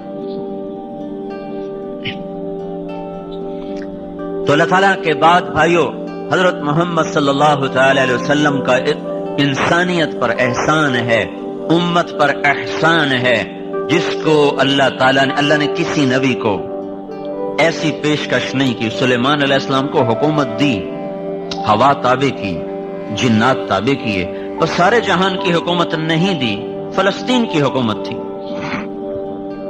لیکن اللہ تعالیٰ نے ہمارے نبی کے سامنے پیش کر دیا۔ اسرافیل آئے بڑا تھال لے کر اور آ کے سامنے رکھا کہ یا رسول اللہ ان ربک سمع کلامک فبعثنی الیک بمفاتیح خزائن الارض، اللہ تعالیٰ نے آپ کی بات کو سنا ہے اور مجھے یہ ساری زمین کے خزانوں کی چابیاں دے کر بھیجا ہے۔ ساری زمین کی حکومت سلیمان علیہ السلام کے پاس نہیں، نہ ہی دنیا میں اللہ نے کسی کو ساری دنیا کا حاکم بنایا۔ کچھ لوگوں کے بارے میں لکھا ہے لیکن اس کا مطلب یہ نہیں تھا کہ ساری دنیا کے حکمران تھے، مطلب تھا کہ اپنے دور کے بہت بڑے بادشاہ تھے، یہ نہیں کہ اللہ تعالیٰ نے کسی کو 6 بر اعظم پہ حکومت دے دی ہو۔ آج پیشکش ہو رہی بعثنی الیک بمفاتیح خزائن الارض، یا رسول اللہ تعالیٰ نے ساری زمین کے خزانوں کی چابیاں دے کر مجھے آپ کی خدمت میں بھیجا ہے، اگر آپ فرمائیں گے تو سب کچھ آپ کے لیے تابع کر دیا جائے گا. اب آپ ارشاد فرمائیں عبدن رسولا او ملکن رسولا. آپ بادشاہ بن کے نبوت کرنا چاہتے ہیں کہ غلام بن کے نبوت کرنا چاہتے ہیں؟ تو ہمارے نبی نے فرمایا بلا عبدن رسولا، نہیں مجھے بادشاہی نہیں چاہیے، میں غلام بن کے نبوت کروں گا. کیوں؟ کیا آپ کو پتا ہے کہ میری امت کے سارے لوگ تو مالدار نہیں ہوں گے. ہر آدمی تو وہ شوگر مل نہیں لگائے گا، ہر آدمی تو ٹیکسٹائل نہیں لگائے گا، ہر آدمی کی فیکٹریاں تو نہیں ہوگی، اکثریت تو غریب ہوں گے. تو اپنی امت کے غریبوں کو تسلی دینے کے لیے وہ فقر کا معیار اپنے لیے پسند فرمایا کہ اللہ کی قسم آج تک ایسا فقیر میں نے نہیں دیکھا. کوئی دیکھا ہے فقیر جس کے گھر میں 2 مہینے چولہا نہ جلتا ہو، اور جس کے لیے احد پہاڑ منت کر رہا ہو یا رسول اللہ آپ اجازت دیں تو میں ابھی سونے چاندی کے سکے ڈھل کر آپ کی خدمت میں پیش ہو جاؤں؟ عرب کے سارے پہاڑ جس کے لیے سونا چاندی بننے کو تیار ہوں، جنت کے دسترخوان جس کے لیے اترنے کو تیار ہوں، جنت کے عالی شان گھر جس کے لیے زمین پر اترنے کو تیار ہوں، جنت کے عالی شان کپڑے جس کے لیے اترنے کو تیار ہوں. براق جو معراج کے لیے آیا تھا وہ 24 گھنٹے آپ کے در پر بندھے جانے کو تیار ہے، خوشی سے تیار ہے، پھر بھی آپ اس کو رد کر کے گدھے پہ سواری فرما رہے ہیں، پیدل جا رہے ہیں، خچر پہ سوار ہو رہے، اونٹنی پہ سوار ہو رہے، اونٹ پہ سوار ہو رہے. ہاں چونکہ آپ مالداروں کے نبی بھی تھے، صرف غریبوں کے نہیں تھے، تو آپ نے کبھی کبھی بڑے عالی شان گھوڑوں پر بھی سواری فرمائی تاکہ میری امت کے مالدار کے لیے بھی گنجائش نکل آئے. سقب ایک گھوڑا تھا آپ کا، سبحہ وہ ایسا تیز تھا کہ اس کا نام ہی سبحہ رکھا گیا. سبحہ کہتے ہیں بہاؤ. جب دوڑتا تھا تو اس کے پاؤں زمین کے ساتھ، اس کا سینہ زمین کے ساتھ لگ جاتا تھا، تو اس کا نام سبحہ رکھا گیا. اور ایک ایسا حسین گھوڑا تھا، اس کا نام گلاب رکھا گیا، ورد، اس کا نام ورد تھا. ایک گھوڑے کا نام سبحہ تھا، ایک کا نام سجل تھا، ایک کا نام یعصوب تھا، ایک کا نام یعبوب تھا، ایک کا نام لیزاز تھا، ایک کا نام طراز تھا، ایک کا نام مرتجز تھا، ایک کا نام سقب تھا، ایک کا نام سبحہ تھا. اب بہت سے گھوڑوں پہ آپ نے سواری فرمائی، لیکن یہ بڑے عالی نسل کے گھوڑے تھے، اس لیے ان کے نام تاریخ نے، حدیث نے محفوظ کیے. امت کے مالداروں کو بھی گنجائش دے دی، کوئی اچھی سواری بھی رکھنا چاہے تو اس کو بھی اوپر سے گنجائش مل جائے.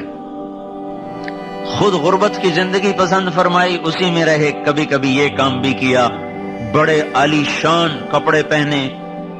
1-2 دفعہ صحرا ایک بستی ہے، وہاں سے کپڑا آتا تھا، اس کی زمین سفید، اوپر دھاریاں سرخ.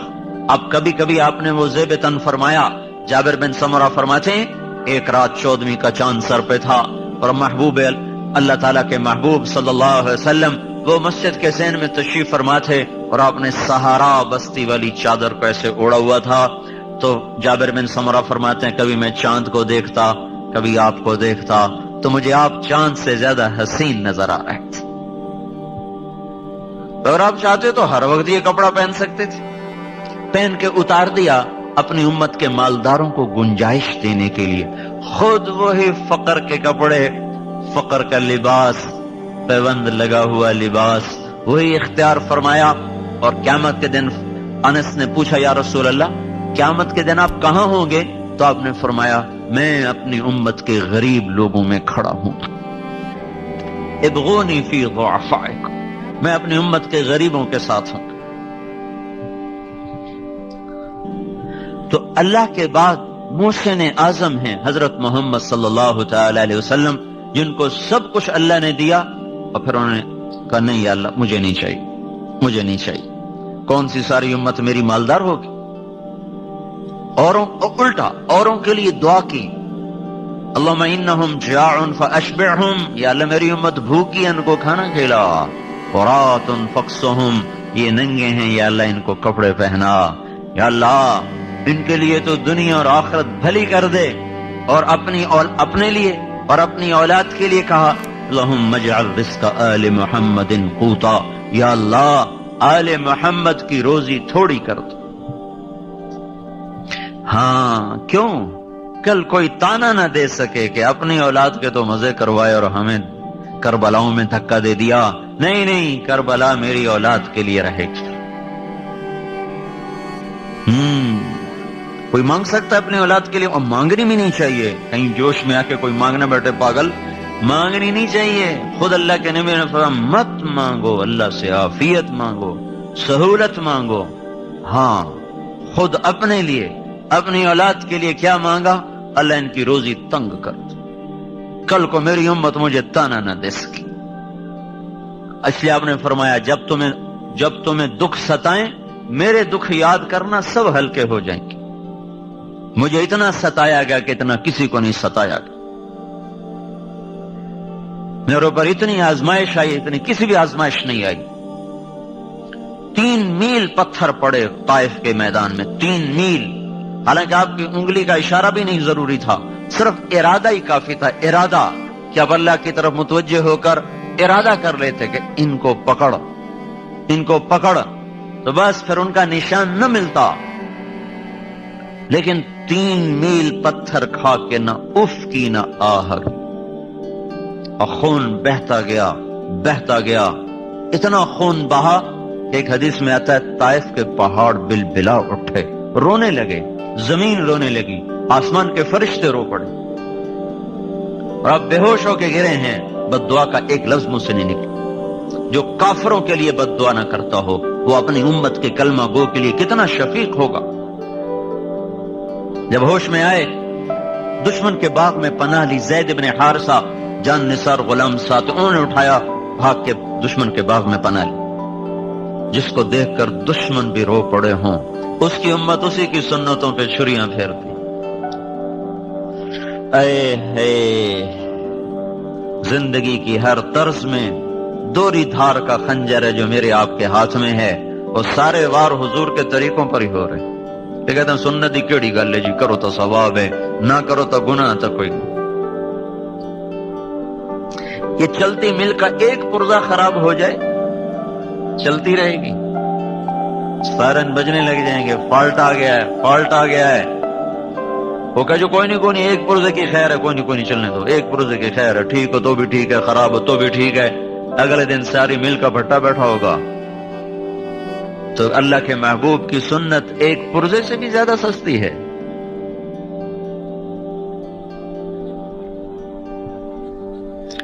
ہائے ہائے، عتبہ جیسا جانی دشمن، اس کا بھی دل بھر آیا۔ یہ بدر کے میدان میں جھنڈا بردار تھا، بدر کے میدان میں کافروں کی طرف سے جھنڈا اس کے ہاتھ میں تھا، بھاگا گیا، نوکر کو نہیں بھیجا، خود بھاگا، انگور توڑ کے لایا۔ وہ رشتہ داری کا خون جوش میں آ گیا نا، ثقیف والوں نے قریشی کو مار دیا، قومیت جاگ گئی، انگور توڑ کے لایا، پلیٹ میں سجائے، پھر شرم کی وجہ سے خود آگے نہیں گیا، اپنے غلام عداس کو کہنے لگا جا تو لے جا، اور اسے کہنا تجھے رشتہ داری کی قسم، تجھے خون کی قسم، رد نہ کرنا، کھا لینا۔ جس کے لیے دشمن پسیج جائیں، اس کے لیے اسی کی امت کے ہاتھ میں خنجر ہیں، اور ہر ضرب اسی کے سینے پر ہے۔ ہر نبی تنگ آ کے پکار اٹھے، یا اللہ ان کو پکڑ لے، ان کو تہس نہس کر دے۔ اب انتہا ہے طائف کا میدان، انتہا ہے طائف کا میدان، بے بسی، بے چارگی عروج پر ہے، آسمان کے فرشتے رو رہے ہیں۔ اللہ تعالیٰ نے پھر آپ نے وہاں اس باغ میں بیٹھ کر اللہ سے اپنا دکھڑا سنایا۔ اللہم اشکو الیک ضعف قوتی وقلت حیلتی وہوانی الی الناس۔ اے میرے مولا، میری محنت میں کمی آئی ہوگی، میں کام پورا نہیں کر سکا ہوں گا، باقی اور تو کسی سے گلہ نہیں کرتا ہوں، تجھ سے آج گلہ ضرور کرتا ہوں، تو نے مجھے کن کے حوالے کر دی؟ الی بعید یتجہم او الی عدو ملکتہ امری، ایسوں کے حوالے کر دیا جو نہ مجھے پہچانتے ہیں نہ میرا حق پہچانتے۔ کہ ایسے دردناک کلمات تھے کہ اللہ پاک محبت جوش مار اٹھے، اور فرشتہ پہاڑوں کا بھی آ گیا، جبریل بھی آ گیا کہ یا رسول اللہ حکم دیں اطبق علیہم الاخشبین، میں انہیں بیچ میں ڈال کے 2 پہاڑوں کے اندر چکی کی طرح پہاڑوں کو چلا دوں گا، اور ان کو پیس کے رکھ دوں گا. آپ نے کہا نہیں نہیں، لعل اللہ یخرج من اصلابہم من یوحد اللہ. اگر یہ ایمان نہیں لائے تو اللہ ان کی نسل میں کوئی ایسا پاک پیدا کر دے گا جو ایمان لائے. تو اس پر پہاڑوں کے فرشتے نے کہا صدق اللہ، سچ کہا میرے اللہ نے جس نے آپ کا نام رکھا ہے رؤوف الرحیم، بالمؤمنین رؤوف الرحیم. سچ کہا میرے اللہ نے، آپ واقعی رؤوف الرحیم. تو میرے بھائیوں، دوسری بات ہم یہ عرض کر رہے ہیں کہ حضرت محمد صلی اللہ تعالی علیہ وسلم کی پاکیزہ اور مبارک زندگی کو اپناؤ، ان سے بڑا محسن کوئی نہیں ہے. زندگی ان کی ساری محفوظ ہے، موجود ہے، کھلی کتاب کی طرح، روز روشن کی طرح. ایک ایک چیز، ایک ایک ادا، ساری 63 سال 4 دن آپ کی زندگی ہے، شمس قمری لحاظ، محرم صفر ربیع الاول کے لحاظ. 61 برس 2 مہینے 23 دن آپ کی زندگی ہے، جنوری فروری کیلنڈر کے لحاظ سے. 22,330 دن اور 6 گھنٹے ہے وہ ایام کے لحاظ سے. اس میں نبوت کے 23 برس 8,156 دن بنتے ہیں. ان 22,330 دن اور 6 گھنٹے کی ہر صبح، ہر شام، ہر دوپہر، ہر عصر، ہر مغرب، ہر عشاء، ہر پل پل کی پوری خبر اللہ تعالیٰ نے کائنات کے صفحات پہ بکھیر دی ہے. کتابیں مٹ بھی جائیں تو اللہ نے ایسے لوگ آج بھی پیدا کیے ہیں جو سینوں سے حضور کی سیرت کو دوبارہ زندہ کر کے لکھ کے دکھا دیں گے. یہ نہیں کہ کوئی رہبر نہیں ہے، رہبر تو موجود ہے، چلنے والا کوئی نہیں ہے. راہ رو منزل کوئی نہیں، ہادی رہبر موجود ہے. تبھی تو آپ پر نبوت کو ختم کر دیا گیا. کوئی نبی نہیں آئے گا، جو آئے گا وہ دجال ہوگا. کہ اب آپ کی زندگی مٹ نہیں سکتی، آپ کی سیرت چھپ نہیں سکتی.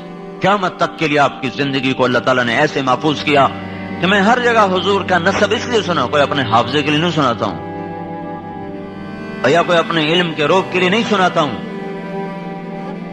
2 وجہ ہیں. ایک تو یہ بتانا چاہتا ہوں کہ اللہ کے نبی کی پوری زندگی کھلی کتاب کی طرح موجود و محفوظ ہے، روز روشن کی طرح محفوظ ہے. کوئی اس میں کسی جگہ بھی خفا نہیں ہے. جس کے 10,000 سال کی زندگی جو پیچھے ہے، جب وہ محفوظ ہے تو اگلی زندگی کیسے چھپ جائے گی؟ پر تلاش تو کرو، تلاش تو کرو. تمہیں ضرور گنے خریدنے اور بیچنے کا فکر چڑھا ہوا ہے، اور ڈگریاں لینے اور بنانے کا فکر چڑھا ہوا ہے. پیسہ پیسہ پیسہ، کتنا کو لے جانا چاہتے ہو بھائی؟ پیسے کے پیچھے بھاگ رہے. اوے آؤ بھائی محمد مصطفیٰ کے غلام بن کے بھاگیں، کوئی دوڑ لگانے کا مزہ تو آئے. یہ بھی کوئی دوڑ ہے، لگا لگا لگا لگا لگا کے جب نشان پر پہنچے تو آگے قبر کا گڑھا تھا، اس میں گم ہو گئے، اور ساری جیت اوروں کو دیکھ کے خود بازی ہار کے جا کے ایسا مٹ گئے کہ ٹکو ہرس و حوث کو چھوڑ میاں، مت دیس بدیس پھرے مارا، قزاق اجل کا لوٹے ہے، دن رات بجا کر نقارا. کیا بدھیا بھینسا بیل شتر، کیا گونی پلہ سر بھارا، کیا گیہوں چاول موٹ مٹر، کیا آگ دھواں اور انگارا، سب ٹھاٹ پڑا رہ جائے گا جب لا چلے گا بنجارا. مرتے ہی بازی ہار گئے، ساری چیزیں پرائی ہو گئیں. آؤ بھائی غلام مصطفیٰ بننے کی دوڑ لگائیں، غلام مصطفیٰ بننے کی دوڑ لگاؤ کہ زندگی کھلی کتاب کی طرح موجود. 80 دادے ہیں، باپ سے لے کر آدم تک، سب محفوظ ہیں. محمد صلی اللہ علیہ وسلم بن عبداللہ، عبداللہ کے بیٹے ہیں، بن عبد المطلب، بن ہاشم، بن عبد مناف، بن قصی، بن کلاب، بن مرہ، بن کعب، بن لوی، بن غالب، بن فہر، بن مالک، بن نضر، بن کنانہ، بن خزیمہ، بن مدرکہ، بن الیاس، بن مضر، بن نزار، بن معد، بن عدنان، بن اد، بن حمیسع، بن سلامان، بن عوس، بن بوز، بن قموال، بن ابی، بن عوام، بن ناشد، بن حزا، بن بلداس، بن یدلاف، بن طابخ، بن جاہم، بن ناحش، بن ماخی، بن عیفی، بن عبقر، بن عبید، بن الدعاء، بن حمدان، بن سنبر، بن یثربی، بن یحزن، بن یلحن بن ارعوا بن عیدی بن ذیشان، محمد صلی اللہ علیہ وسلم بن عبداللہ، عبداللہ کے بیٹے ہیں، بن عبد المطلب بن ہاشم بن عبد مناف بن قصی بن کلاب بن مرہ بن کعب بن لوی بن غالب بن فہر بن مالک بن نضر بن کنانہ بن خزیمہ بن مدرکہ بن الیاس بن مضر بن نزار بن معد بن عدنان بن اد بن حمیسع بن سلامان بن عوس بن بوز بن قموال بن ابی بن عوام بن ناشد بن حزا بن بلداس بن یدلاف بن طابخ بن جاہم بن ناحش بن ماخی بن عیفی بن عبقر بن عبید بن الدعاء بن حمدان بن سنبر بن یثربی بن یحزن بن یلحن بن ارعوا بن عیدی بن ذیشان بن عیسر بن اقناد بن ایہام بن مقصر بن ناحف بن زارع بن سمی بن مزی بن عوض بن عرام بن قیدار بن اسماعیل بن ابراہیم بن آذر بن ناحور بن سروج بن رعو بن فائج بن عابر بن ارفخشاد بن سام بن نوح بن لامک بن متوشالہ بن ادریس بن یارو بن ملہلئیل بن قینان بن آنوش بن شیسر بن آدم علیہ السلام۔ یہ کھلی کتاب ہے، سب اس کے پیچھے آؤ بھائی، سب اس کے پیچھے آؤ، یہ تبلیغ کا پیغام ہے۔ اور دیکھو ہمارے ہاں نا، مجھے یہ خیال یوں آیا، ہم لوگ ذمہ دار ہیں، لوکل ذمہ دار۔ ہماری کچھ روایات ہیں، ہمارے یہاں مراسی ہوتے تھے، اب تو وہ ذمہ دارے سارے ذمہ دار شہروں میں چلے گئے، بخیل ہو گئے، خرچے بڑھ گئے، لہذا ان کو غریبوں کو دینے کا فرصت ہی کوئی نہیں ہے، نہ تاجروں کو فرصت ہے، نہ ذمہ داروں کے پاس تو ویسے ہی پیسے تھوڑے ہوتے، تو پھر اوپر سے شہروں کے خرچے، تو بخیل ہو گئے، بخل آ گئے۔ ایک شاعر سے شاعری چھوڑ دی، کسی نے کہا تو نے شعر کیوں چھوڑ دیے؟ فقالوا هجرت الشعر قلت ضرورة باب الدواعي والبواعث مغلق خلت الديار فلا کریم یرتجى منه النوال ولا ملیح یعشق۔ میں کس بات پہ شعر کہوں؟ وہ کہنے لگے یہ لوگ مجھ سے کہتے ہیں کہ تو نے شاعری کیوں چھوڑ دی؟ تو میں کہتا ہوں شاعری کے لیے تو کچھ اسباب ہوتے ہیں جس پر آدمی پر آمد ہوتی ہے، پھر زبان پہ وہ جاری ہوتا ہے، تو اسباب ختم ہو گئے۔ کا کیا اسباب ہیں؟ کہ یا تو کوئی معشوق ہو جس کے عشق میں آدمی بے قرار ہو کر شعر کہے، تو دنیا حسینوں سے خالی ہو گئی، سرخی پاؤڈر رہ گئے، سرخی پاؤڈر کا بھی کوئی حسن ہوتا ہے، پلاسٹک سرجری رہ گئی، اس کا بھی کوئی حسن ہوتا ہے۔ اور دوسری وجہ ہوتی ہے کوئی سخی ہوتا ہے اور جس کی تعریف کر کے کچھ ملتا ہے تو پیسہ سارا کنجوسوں کے پاس چلا گیا ہے، دنیا سخیوں سے خالی ہو گئی ہے، تو میں کس کی تعریف میں شعر کہوں؟ کوئی سخی نہیں ملتا تو اس کی تعریف میں شعر کہوں، کوئی معشوق نہیں ملتا تو اس کے عشق میں شعر کہوں۔ تو اللہ تعالیٰ جب ناراض ہوتے ہیں تو پیسہ بخیلوں کو دے دیتے۔ موسیٰ علیہ السلام نے پوچھا یا اللہ تیرے ناراض ہونے کی نشانی کیا ہے؟ تو اللہ نے کہا 3 نشانیاں۔ کیا؟ کہ میں بارش کروں گا جب موسم نہیں ہوگا، اور جب موسم ہوگا تو روک لوں گا، حکومت بے وقوفوں کو دوں گا، اور پیسہ بخیلوں کو دوں گا۔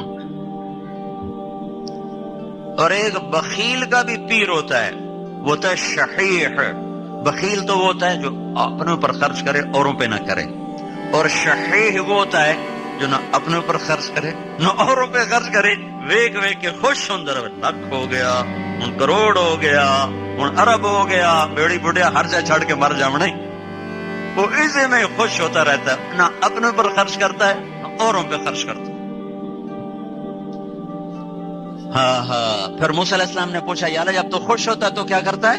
کہ جب میں خوش ہوتا ہوں تو بارش وقت پہ کرتا ہوں، حکومت سمجھداروں کو دیتا ہوں، پیسہ سخیوں کو دیتا ہوں۔ تو بھی آج پیسہ بخیلوں کے پاس ہے، حکومت نکموں کے پاس ہے، اور بارشیں کا نظام خود بخود دیکھ رہے ہو، بے وقت کی بارشیں ہیں۔ تو یہ اس بات کا اعلان ہے کہ اللہ ناراض ہے جو کہہ رہا ہے توبہ کرو، منا لو اپنے رب کو، منا لو اپنے آقا کو، منا لو اپنے اللہ کو کہ یہ جہان بھی بنے اور وہ جہان بھی بنے۔ تو ہمارے وہ مراسی جب آتے تھے نا ہمارے ڈیروں پر، ان کا کوئی کام نہیں ہوتا تھا، صرف پیو دادے پڑدادے دا نا چاونا تو دی تعریف پٹھی سدھی کرنی، اپنی بوری دانے دلے تے گئے۔ ہمیں بھی پتا تھا صرف ہماری جھوٹی تعریف کرتے ہیں، لیکن وہ جھوٹی تعریف پر بھی ایسا خوش ہو جاتے تھے، چل بھائی بوری بھر دے بھائی انو دانے دے بھائی۔ یہ ترتیب چلی یار، اب ٹوٹ گئی۔ تھوڑا بہت میں نے اس کو باقی رکھا ہوا ہے، جب انہوں نے میرا پتہ چلتا وہ آ جاتے، جو ہی وہ دروازے سے داخل ہوں گے ہمارے ڈیرے کے، اتنا دا ہاتھوں سے میں تارے جمیل دے دے رے قائم، میں اللہ باغ دے دے رے قائم، نہ میرا پیو قائم رہا نہ میں قائم رہوں گا۔ یہ کتنا بڑا جھوٹ ہے، کتنا بڑا جھوٹ ہے۔ میاں نیت علی دے دے رے قائم، میاں گانے دے دے رے قائم، وہ آگے بھی جاتا ہے، میں تو آگے نہیں جانتا ہوں۔ ان کا کام یہی تھا، حالانکہ نہ پردادا قائم رہا، نہ دادا، نہ پیو، نہ میں، ہر مر جاؤنا ہے۔ لیکن اس جھوٹی تعریف پر بھی نہ پیو دادے کی نسل سن کے، تعریفیں سن کے ہم خوش ہو کے خواہ مخواہ ان کو دے رہے۔ عام فقیر آتا ہم 10 روپے دیتے، وہ آتے ہیں بدبخت 100 روپے لے گئے۔ ابھی عید پہ کہنے گیا ساری تو میں رتا نوٹ نہیں لینا، سوا نوٹ لینا، کہ 500 لے۔ تو مجھے یہ خیال آیا پتہ نہیں تبلیغ قبول ہے کہ نہیں ہے، نمازیں قبول ہیں کہ نہیں ہے، تو چلو اللہ کے نبی کے میراثی بن جائیں، اس کے پیو دادے کی جس پڑھیں، اس کا نام بلند کریں۔ ہم چھوٹے سے ذمہ دار ہو کر آج تک اپنے میراثیوں کو پال رہے ہیں، کل ہم یہ کہہ تو سکیں گے یا رسول اللہ تیرے میراثی بن کے زندگی گزارے۔ عمل کوئی نہیں، عمل کوئی نہیں ہے۔ اور پھر جو ممبر پہ بیٹھ جائے وہ تو ویسے ہی پھنس جاتا ہے، وہ یہ دعویٰ کر ہی نہیں سکتا کہ میں مخلص اور اخلاص والا ہوں۔ مجھے آپ کے اخلاص پر تو قسم کھانے کو میں تیار ہوں، آپ پر میں قسم کھانے کو تیار ہوں۔ اب سارے اللہ کے لیے آئے بیٹھو، میں اپنے اوپر قسم کھانے کو تیار نہیں، مجھے نہیں پتا کب میرا نفس میرے ساتھ کھیل کھیل جائے۔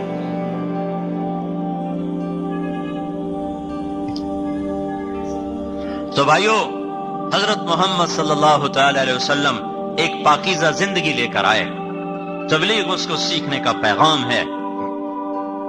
پھر ہمارے نبی آخری نبی بن کر آئے، یہ خصوصیت ہے ہمارے نبی کی، ہمارے نبی آخری نبی بن کر آئے۔ ہم سے نبوت کے سلسلے میں 2 مطالبے ہیں، ہمیں کہا گیا ہے کہو یہ اللہ کا نبی ہے، ہاں جی اللہ کا نبی ہے، نہیں اتنے پر تمہارا ایمان قبول نہیں ہے، یہ بھی کہو کہ یہ آخری نبی ہے، اس کے بعد کوئی نبی نہیں، ہاں جی ہم یہ بھی کہہ رہے ہیں لا نبی بعدہ، ایک شخص لا الہ الا اللہ محمد الرسول اللہ لاکھ دفعہ پڑھے اور یہ اس کا ایمان نہ ہو کہ آپ آخری نبی ہیں تو وہ کافر ہے، مسلمان نہیں ہو سکتا۔ تو ختم نبوت کے برابر مساوی عقیدہ ہے، مساوی عقیدہ ہے۔ یہ 2 ستون کھڑے نا، یہ گرا دینا تو یہ شامیانہ گر جائے گا، یہ گرا دیں تو بھی گر جائے گا۔ تو ہمارے کلمے میں 4 جز ہیں، کلمے میں 4 جز، 3 ظاہر، چوتھا باطن، 3 لفظوں میں، چوتھا معنی میں، 3 لکھنے میں، چوتھا عقیدے میں، 3 لکھنے میں ہے، چوتھا عقیدے میں ہے، 2 نفی ہیں، 2 اثبات ہیں۔ لا الہ الا اللہ محمد الرسول اللہ، یہ تو کلمہ یہاں ختم ہو گیا۔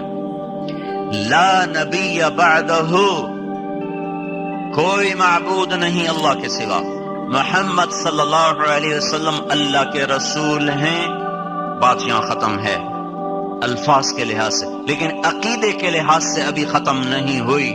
یہ بھی ساتھ مانو کہ آپ آخری نبی ہیں اور آپ کے بعد کوئی نبی نہیں۔ یہ لا نبی بعدہ کا جو لفظ ہے یہ کلمے کے اندر اس طرح چھپا ہوا ہے جیسے میرے جسم میں روح چھپی ہوئی ہے، میری ہر حرکت میری روح کے مرہون منت ہے، روح نکل جائے تو میں ابھی میت ہوں۔ لا کلمے میں سے لا نبی بعدہ کا عقیدہ اگر نکل جائے تو ہمارا کلمہ میت بن جائے گا، مردہ ہو جائے گا، یہ کلمہ ایمان نہ رہے گا، یہ کلمہ ایمان نہ رہے گا جب تک اس عقیدے کو دل میں نہ اتارا جائے اور اس کی روح کو کلمے کے الفاظ میں نہ ڈالا جائے۔ تو 4 حصے ہو گئے، 2 نفی، لا الہ یہ نفی ہے، لا نبی بعدہ یہ نفی ہے، الا اللہ یہ اس بات ہے، محمد الرسول اللہ یہ اس بات ہے. ان چار چیزوں کے چار مطالبے ہیں. لا الہ کا مطالبہ ہے، کبھی کسی کے سامنے ہاتھ نہ پھیلاؤ، کبھی کسی کو مدد کے لیے مت پکارو، کبھی کسی کے سامنے سر نہ جھکاؤ، کبھی کسی کے آگے ماتھا نہ جھکاؤ. الا اللہ کا مطالبہ یہ ہے کہ ہاتھ اسی کی طرف اٹھاؤ، اسی کو مدد کے لیے پکارو. فلا تدعوا مع اللہ احدا، جب اللہ موجود ہے تو اللہ کو چھوڑ کر کسی کو مت پکارو، کسی کو مت صدا دو، ندا دو. تو اور یہ ماتھا صرف اللہ کے سامنے جھکاؤ، یہ صرف زمین پہ سر رکھا جائے گا، اللہ کو سامنے رکھ کر یہ کسی کے آگے سر نہیں جھکے گا، نہیں جھک سکتا، یہ صرف اللہ کے سامنے جھکے گا یہ سر. اور محمد تغلق جو تھا نا، بڑا خر دماغ بادشاہ تھا، تو اس نے بڑے عجیب عجیب حکم نافذ کیے تھے. اس کے دربار میں آ کر یوں سر جھکانا ضروری تھا، یوں سر جھکانا ضروری. خواجہ نظام الدین اولیاء رحمت اللہ علیہ کو اس نے بلوایا تو یہ کسی کے سامنے نہیں سر جھکاتے، میں ابھی بندوبست کرتا ہوں. تو اس نے دروازہ بنوایا، اس کے بیچ میں چھوٹا دروازہ لگا دیا جس میں آدمی یوں کر کے یوں آگے خود بیٹھو. جب وہ تشریف لائے تو ان کو بھی اس کی چال کا اندازہ ہو گیا، انہوں نے پاؤں پہلے اندر ڈالا. اگر یہ سر نظام الدین کا اللہ کے سوا آج تک کسی کے سامنے جھکا نہیں، یہ صرف اللہ ہی کے سامنے جھکا ہے. یہ الا اللہ کا مطالبہ ہے. محمد الرسول اللہ صلی اللہ علیہ وسلم کا مطالبہ کیا ہے؟ محمدی بن جاؤ، غلام رسول بن جاؤ، غلام نبی بن جاؤ. جسے وہ سامنے وردی والے بتا رہے ہیں کہ یہ سیکیورٹی کے لوگ ہیں، اگر یہ شلوار کرتا پہن لیں تو پھر کوئی پتہ نہیں چلے گا سیکیورٹی والے ہیں کہ عام لوگ ہیں. تو اس محمد الرسول اللہ کے عقیدے کا اتنا مطالبہ ہے کہ اتنی غلامی رسول اختیار کرو کہ چلتے پھرتے غلام رسول نظر آؤ، کہا جا سکے یہ غلام رسول ہے، یہ غلام نبی ہے، یہ غلام مصطفیٰ ہے، یہ غلام مجتبیٰ ہے. اتنی وردی نہ اتارو کہ پہچان ہی ختم ہو جائے غلام رسول ہے کہ غلام شیطان ہے. اگر وردی کی کوئی قیمت نہ ہوتی تو ان کو وردی کیوں پہنائی گئی؟ پولیس کو وردی کیوں پہنائی گئی؟ فوج کو وردی کیوں پہنائی گئی؟ اگر وردی کی کوئی قیمت نہیں ہے تو وہ کہو جرنیل فوج کے جرنیل سے کہ آپ کل انڈین جرنیل کی وردی پہن کر آ جائیں، کوئی فرق نہیں پڑتا، وردی جیسی کو دل ٹھیک ہونا چاہیے. نہیں کہ جی اندر بندے تو ٹھیک ہونا چاہیے، باہر دی کیڑی گل ہے، دل مومن ہونا چاہیے، اتو بھاویں جی ہو جاوے. تو جاؤ بھائی جرنیل پاکستان سے کہو کل آپ ہندوستانی جرنیل کی وردی پہن کر آئیں، کوئی فرق نہیں پڑتا، دل مومن ہونا چاہیے، باہر دی کیڑی گل ہے. اگر وہ ہندوستانی جرنیل کی وردی پہن کے چلا گیا تو اس پر بغاوت کا مقدمہ درج ہوگا، غداری کا مقدمہ درج ہوگا. لا نبی بعدہ، لا نبی بعدہ، آپ کے بعد کوئی نبی نہیں. دیکھنا بھائی غور سے سننا، کوئی یہ نہ کہیں مولوی صاحب کلمہ بتاتے لگے گا، اس لیے میں بار بار اس چیز کو دہرا رہا ہوں. کلمہ وہی ہے لا الہ الا اللہ محمد الرسول اللہ، لیکن کلمے کی روح کے بغیر جسم کوئی نہیں، روح کے بغیر زندگی کوئی نہیں. لا نبی بعدہ، ختم نبوت کے عقیدے کے بغیر کلمہ ہے ہی کوئی نہیں. تو اس ختم نبوت کا کیا تقاضا ہے؟ یا بعدہ، ختم نبوت کی پہچان کیا ہے؟ پہچان کیا ہے؟ میں آپ کو واقعہ سناتا ہوں، اسے آپ کو پتہ چلے گا. 1979 میں ایک جماعت پیدل فرانس میں چل رہی، فرانس میں پیدل، سردی کا موسم. ایک گاڑی رکی، دو لڑکیاں نکلی، انہوں نے جیب سے پیسے نکالے، کہا بھی یہ پیسے لے لیں، بس پہ چڑھ جائیں، بڑی سردی ہے. کہنے لگے ہمارے پاس پیسے ہیں. کہا تو پھر آپ اکٹھے سوار ہونا چاہتے ہیں، پوری وین چاہتے ہیں تو ہم آپ پیچھے شہر ہے، ہم آپ کے لیے پوری وین لے کر آتی ہیں. کہا نہیں ہمیں وین نہیں چاہیے، وین تو ہمارے پاس اپنی ہے. وہ پیدل جماعتیں جب پہلے چلتی تھیں تو وہ ایک وین لے کر اس میں سامان ڈالا اور وین چلی 15 میل، وہاں جا کے ڈیرا لگایا، خیمہ لگایا. اب تو ہر جگہ مسجدیں بن گئی، پہلے خیمے لگاتے تھے، یہ پیچھے پیدل آتے تھے. وہ کہنے لگے پھر تم پیدل کیوں چل رہے ہو، پیدل کیوں چل رہے ہو؟ تو انہوں نے اس کو تھوڑی بات کی کہ ہم اس لیے پیدل چل رہے ہیں کہ لوگوں کو ہدایت مل جائے، لوگ اللہ کو مان لیں، اللہ کی اطاعت کر لیں. تو ایک لڑکی کہنے لگی میں بتاؤں تم کون ہو؟ مجھے اب پتہ چل گیا. میں بتاؤں تم کون ہو؟ تو بتائیے. کہ تم نبی ہو. کہ آپ کو کیسے پتہ چلا ہم نبی ہیں؟ کہ ہماری کتابوں میں لکھا ہے کہ یہ کام نبی کیا کرتے ہیں. تو انہوں نے بتایا کہ ہم نبی نہیں ہیں، ہاں ہم اس نبی کے امتی ہیں جو ہمارے ذمے نبی والا کام لگا کر گیا. جاتے ہوئے فرمایا گیا میرے بعد کوئی نبی نہیں، تمہارے بعد کوئی امت نہیں، میرا پیغام پوری دنیا میں پہنچانا تمہارے ذمے ہے. وہ دونوں لڑکیاں مسلمان ہو گئیں. پھر تھوڑی دیر بعد پھر واپس آئیں اور ڈگی بھری ہوئی کھولی، اس میں پھل، مالٹے، سیب، کیلے. کہ آپ لے لیں. ان کا ہمیں تو ایک چادر اٹھانی مشکل ہو رہی ہے، کریٹ کہاں سے اٹھائیں گے؟ کہا نہیں کچھ نہ کچھ ضرور لینا پڑے گا. تو کسی نے کیلا لے لیا، کسی نے سیب لے لیا. پھر کہا کہ آپ اگلے اتوار آپ کہاں ہوں گے؟ کہاں فلاں جگہ پر ہوں گے. اتوار کو وہ لڑکیاں 8 لڑکیوں کو لے کر آئیں اور ان کو بھی وہاں مسلمان کیا. بھائیو، اس امت کی امتیازی شان تبلیغ کا کام ہے. اگر تبلیغ کا کام نہ ہوتا تو دنیا میں اسلام نہ پھیلتا. تبلیغ کا کام نہ ہو، سارے دین کے کام ہوں تو کیا ہوگا؟ جیسے گنا روز آ رہا ہو، دیکھنے میں روزانہ گنوں کے ٹن ٹن آ رہا ہوں، بیچ میں اس کے شکر شوگر نہ ہو تو یہ مل کوئی نتیجہ نکالے گی؟ تھوکا پاؤڈر نکل کے باہر آئے گا.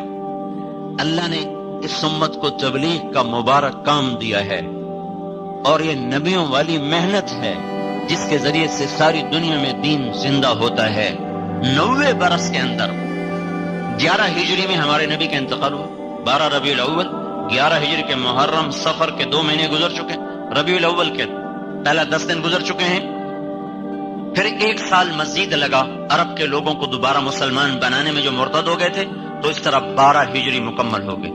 12 ہجری کے بعد مسلمان نکلے ہیں اللہ کا پیغام لے کر. ٹھیک 92 ہجری میں میرے ضلع ملتان میں محمد بن قاسم داخل ہو گئے 80 برس کے اندر. اور ادھر کاشغر تک، ادھر استنبول تک، ادھر جنوبی ادھر وہ سارا شمالی افریقہ، الجزائر، تیونس، مراکش اور لیبیا اور سینیگال، چاڈ تک، سارا پرتگال، سارا اسپین، جنوبی فرانس تک یہ امت پہنچی ہے صرف 92 برس کے اندر. 82 برس، 80، 100 سال کے اندر اندر یہ سارا دائرہ کھینچا گیا ہے. یہ تبلیغ کا کام جو جماعتیں بستر اٹھا کے چل رہے ہیں، یہ کوئی جماعت نہیں، یہ کوئی تحریک نہیں، یہ تحریک نہیں، کوئی جماعت نہیں. یہ میرے بھائیوں ختم نبوت کی ذمہ داری ہے کہ ہم نے گھر گھر کریا کریا پھرنا ہے، پہنچانا. دیکھو اگر یہ گنا نہ پہنچے تو مل چلے گی؟ گنا نہ پہنچے، یہ ٹرالیاں نہ چلیں، یہ ٹریکٹر نہ چلیں تو یہ مل چلے گی؟ یہ مسلمان اگر پیغام حق کو لے کر ٹریکٹر ٹرالی نہیں چلائیں گے تو ساری انسانیت کی چمنیاں بند ہو جائیں گی اور ان میں ایمان کی مٹھاس پیدا ہونی بند ہو جائے گی. اللہ تعالیٰ نے قرآن پاک میں تبلیغ کے کام کو بارش سے تشبیہ دی ہے. سارا پانی ہو، دریا بھی ہو، کنویں بھی ہو، چشمے بھی ہو، بارش نہ ہو تو فصل ہری نہیں ہوگی، بارش نہ ہو پیداوار نہیں بڑھے گی، بارش نہ ہو بیماری نہیں جائے گی. کیوں؟ کہ بارش ایسے ناممکنات کو ممکن بناتی ہے جو انسانی بس میں نہیں ہے. یہ چند ایسے یہ نامیاتی مادے زمین پر برساتی ہے جو انسان نہیں برسا سکتا. تو تبلیغ کو اللہ نے بارش سے تشبیہ دے کر یہ بتایا ہے کہ تبلیغ وہ مبارک کام ہے، جب تک یہ کام زندہ نہ ہوگا دنیا میں اسلام زندہ نہیں ہو سکتا. تو بھائیو 6 بر اعظم میں اللہ نے اس کو پہنچا دیا، بارش بن کے برسا. یہ جو بارش ہوتی ہے نا، یہ 97% تو ہوتی ہے سمندر کے بخارات سے، 3% ہوتی ہے باقی بخارات سے پانی. اور 1 سیکنڈ میں، کیا بتا رہا ہوں، 1 سیکنڈ میں 16 ملین ٹن پانی بخارات بن کے ہوا میں چلا جاتا ہے. 1 کروڑ 60 لاکھ ٹن پانی ہوا میں 1 سیکنڈ میں چلا جاتا ہے. یہ کہاں سے جاتا ہے؟ سمندر کی جو اوپر کی سطح ہے پانی کی، اس کو کہتے ہیں مائکرو لیئر. 1/10 ملی میٹر سینٹی میٹر کا 10واں حصہ ہوتا ہے. پھر اس کے 10 حصے کیے جائیں تو اس کا وہ جو 1/10 ملی میٹر ہے، وہ جو پانی کی سطح ہے اس میں بے شمار جانور ہیں، بے شمار درخت ہیں، پودے جو مائکروسکوپ سے نظر آتے ہیں، وہ اس میں گلتے ہیں، سڑتے ہیں، مرتے ہیں۔ یہ بارش کے بخارات اس میں سے اٹھتے ہیں، تو اپنے ساتھ بے شمار کھاد لے کے جاتے ہیں۔ وہ کھاد اوپر سے اللہ اس کو برساتا ہے، اس میں میگنیشیم، کوبالٹ، زنک اور مرکری اور پلس نائٹروجن جو ہوا میں ہے، وہ اس طرح مناسب انداز سے گرتا ہے کہ ساری زمین ہری ہو جاتی ہے، فصلیں لہلہا جاتی ہیں، اور انسانی زندگی میں بھی بہار آ جاتی ہے، بیماریاں ختم ہو جاتی ہیں۔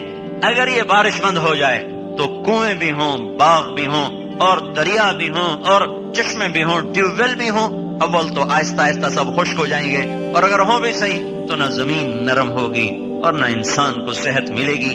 کہ دیکھتے ہیں اب کہتے ہیں یا اللہ بارش دے، خشک سردی ہے، بارش دے، بیماریاں آ گئی ہیں، بارش دے یا اللہ فصل کا رنگ بدل جائے گا۔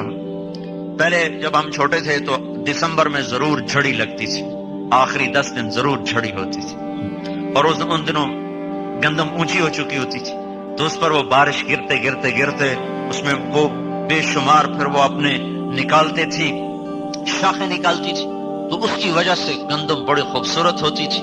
اب دسمبر گزر جاتا ہے، جنوری گزر جاتا ہے، ہمارے یہاں فروری میں بارشیں شروع ہو جاتی ہیں۔ فروری میں بارش ہونے کا کیا مطلب ہے؟ ہمارا علاقہ آم کے باغات کا ہے، سارا بور جھڑ جاتا ہے، وہ بور آیا ہوتا ہے اور اس کو پولینیشن کا وقت ہوتا ہے، تو اوپر سے بارش ہوتی ہے، وہ بور نر پتلا ہو جاتا ہے، وہ زمین پہ گر جاتا ہے، سارا سال امبا نو پانی دے، کھاد دے، اخیر تے پتے ہاتھ چمدن ہور چاہے ہاتھ کو نہیں ہوتی۔ بارش تبلیغ بارش ہے، تبلیغ بارش ہے، تبلیغ نہ ہوگی تو جیسے دنیا کی زمین بنجر ہو جائے گی، ایسے ہی دلوں کی زمین بنجر ہو جائے۔ تو میرے بھائیوں، ہم کوئی تبلیغی جماعت والے نہیں ہیں کہ بھئی ہم آپ کو تبلیغی جماعت میں شامل کر کے کوئی اپنا عدد بڑھانا چاہتے ہیں، یا آپ کو اپنا مرید کرنا چاہتے ہیں، آپ کو اپنے بیعت کرنا چاہتے ہیں، کوئی اپنی شخصیت کا لوہا منوانا چاہتے ہیں۔ مسافر ہیں، آئے چلے گئے، فقیرانہ آئے صدا کر چلے، میاں خوش رہو ہم دعا کر چلے۔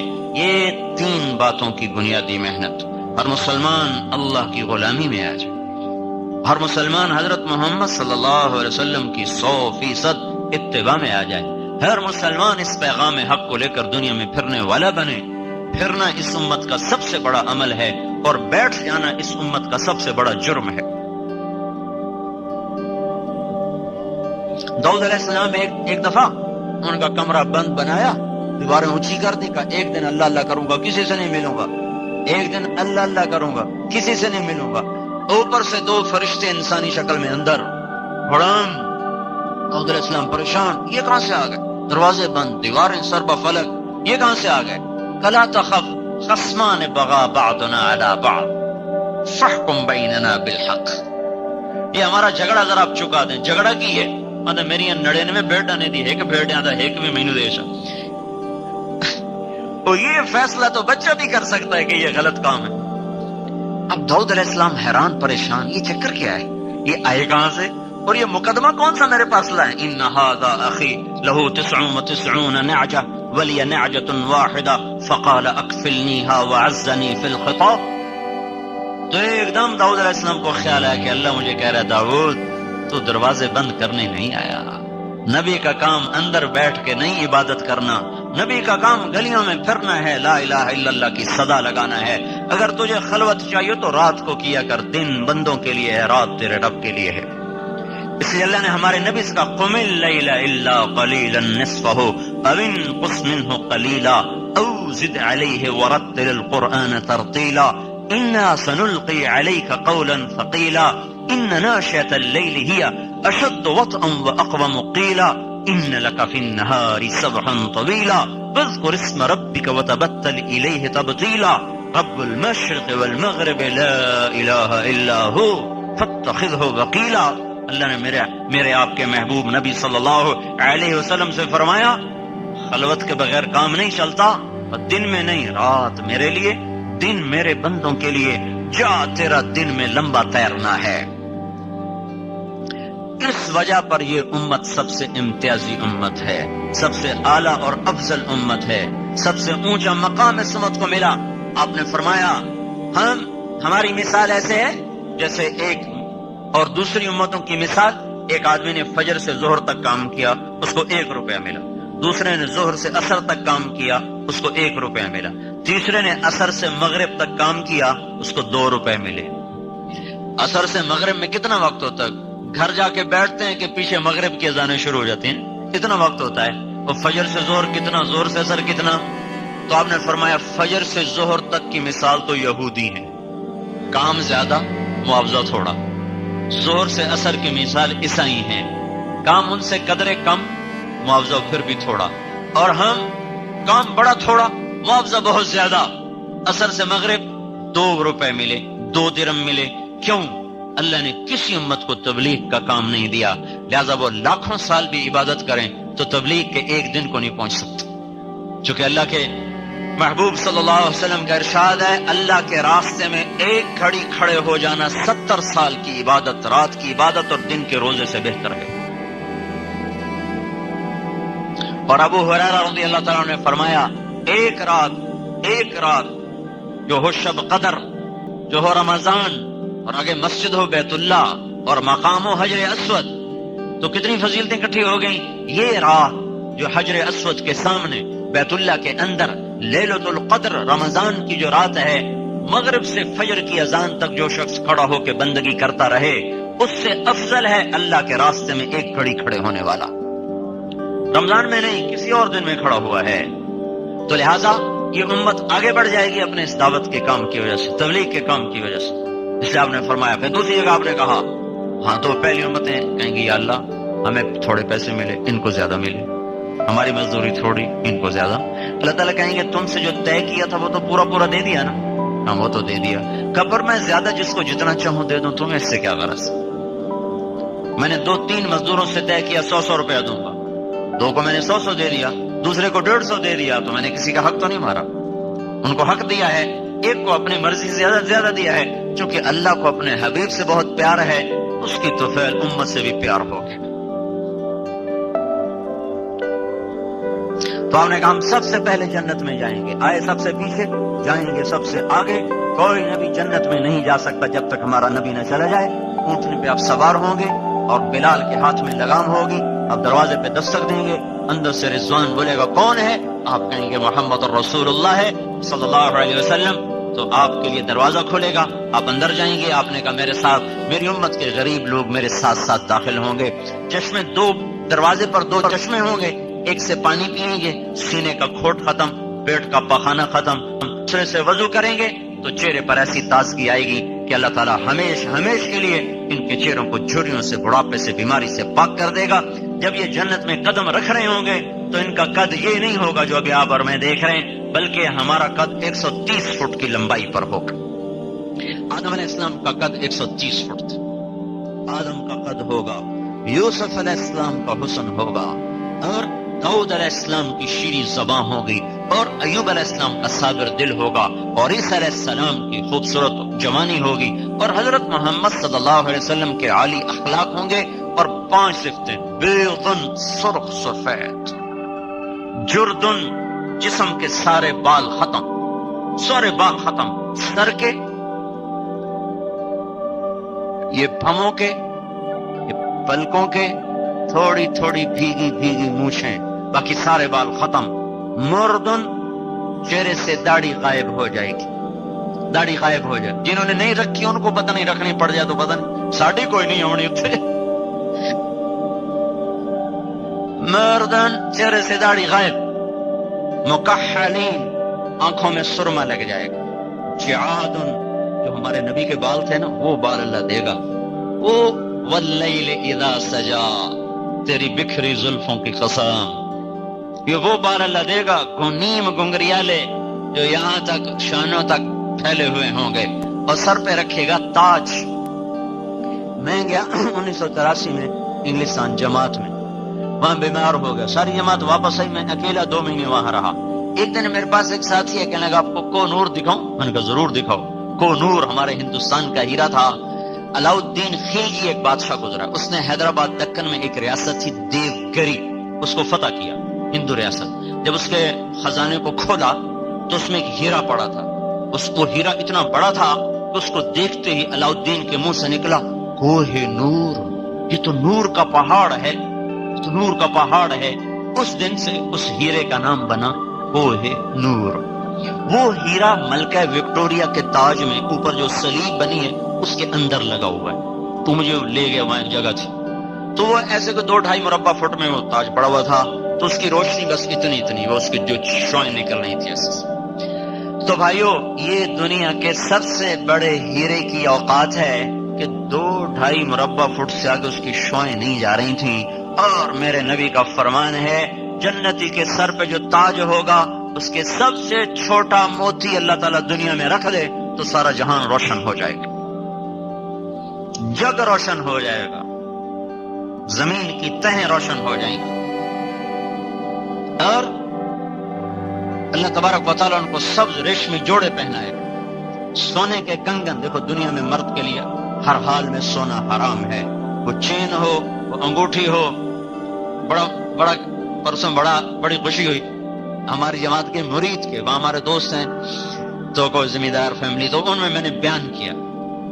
تو اس کے بعد ان کے گھر میں کھانا کھا رہے ایک نوجوان، اسی کا بھتیجا، میرے دوست کا بھتیجا، اس نے بڑی موٹی زنجیر ڈالی پہنی تھی۔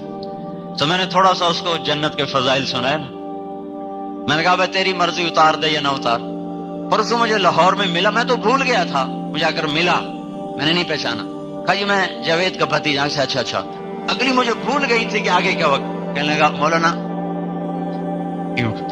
دیکھو زنجیر غائب ہو گئی، زنجیر غائب ہو گئی۔ میں نے کہا انشاءاللہ اللہ تجھے جنت کی پہنائے گا۔ مرد کے لیے حرام ہے کہ وہ انگوٹھی پہنے یا وہ کنگن پہنے یا وہ سونے کی زنجیر پہنے۔ انتظار کرو، اللہ کے نبی نے فرمایا جنت میں مردوں کو زیور عورتوں سے زیادہ حسین نظر آئے گا۔ اللہ کہے گا آؤ میں پہناتا ہوں، اصاغر من ذهب، یہ لے، یلبسون ثیابا خضرا، ریشمی لباس، متکئین فیہا علی الارائک، بیٹھ تختوں پر، کیا کر، کھا، لحم طیر مما یشتہون، پرندوں کے گوشت، کھا پھل، فاکہۃ مما یتخیرون، پی معین، کاس من معین، معین کی شراب، یسقون من رحیق کی شراب، مزاجہ من تسنیم کی شراب، کان مزاجہا کافورا، کافوری شراب، عینا فیہا تسمى سلسبیلا، سلسبیل کی شراب۔ پینے میں 3 انداز، 3 مجلسیں، 3 محفلیں۔ ایک مجلس ہے جہاں خود ڈال کے پی رہے ہیں، یشربون من کاس کان مزاجہا کافورا، خود ڈال رہے خود پی رہے۔ یہ وہ ہیں جو 33 نمبر لے کے پاس ہوں گے، 33 نمبر تھے، پاس ہو گئے، لترا تو بچ گئے۔ یشربون من کاس کان مزاجہا کافورا، یہ خود ڈال کے پی رہے۔ ایک اس سے اوپر کا درجہ ہے جو فرسٹ ڈویژن میں پہنچے، وہ ہے یسقون فیہا کاسا کان مزاجہا زنجبیلا، جہاں ان کو پلایا جا رہا ہوگا، پلانے والے فرشتے ہوں گے، غلام ہوں گے، بیویاں ہوں گی، حوریں ہوں گی، ڈال کے پیش کر رہی ہوں گی۔ ایک اس سے اوپر کا درجہ ہے جنہوں نے پہلی پوزیشنیں حاصل کی، وہاں کا ساقی بھی اور محفل بھی اور مجلس بھی اور، وَسَقَاهُمْ رَبُّهُمْ شَرَابًا طَهُورًا، وہاں اللہ خود ان کو ڈال کے پلا رہا ہو۔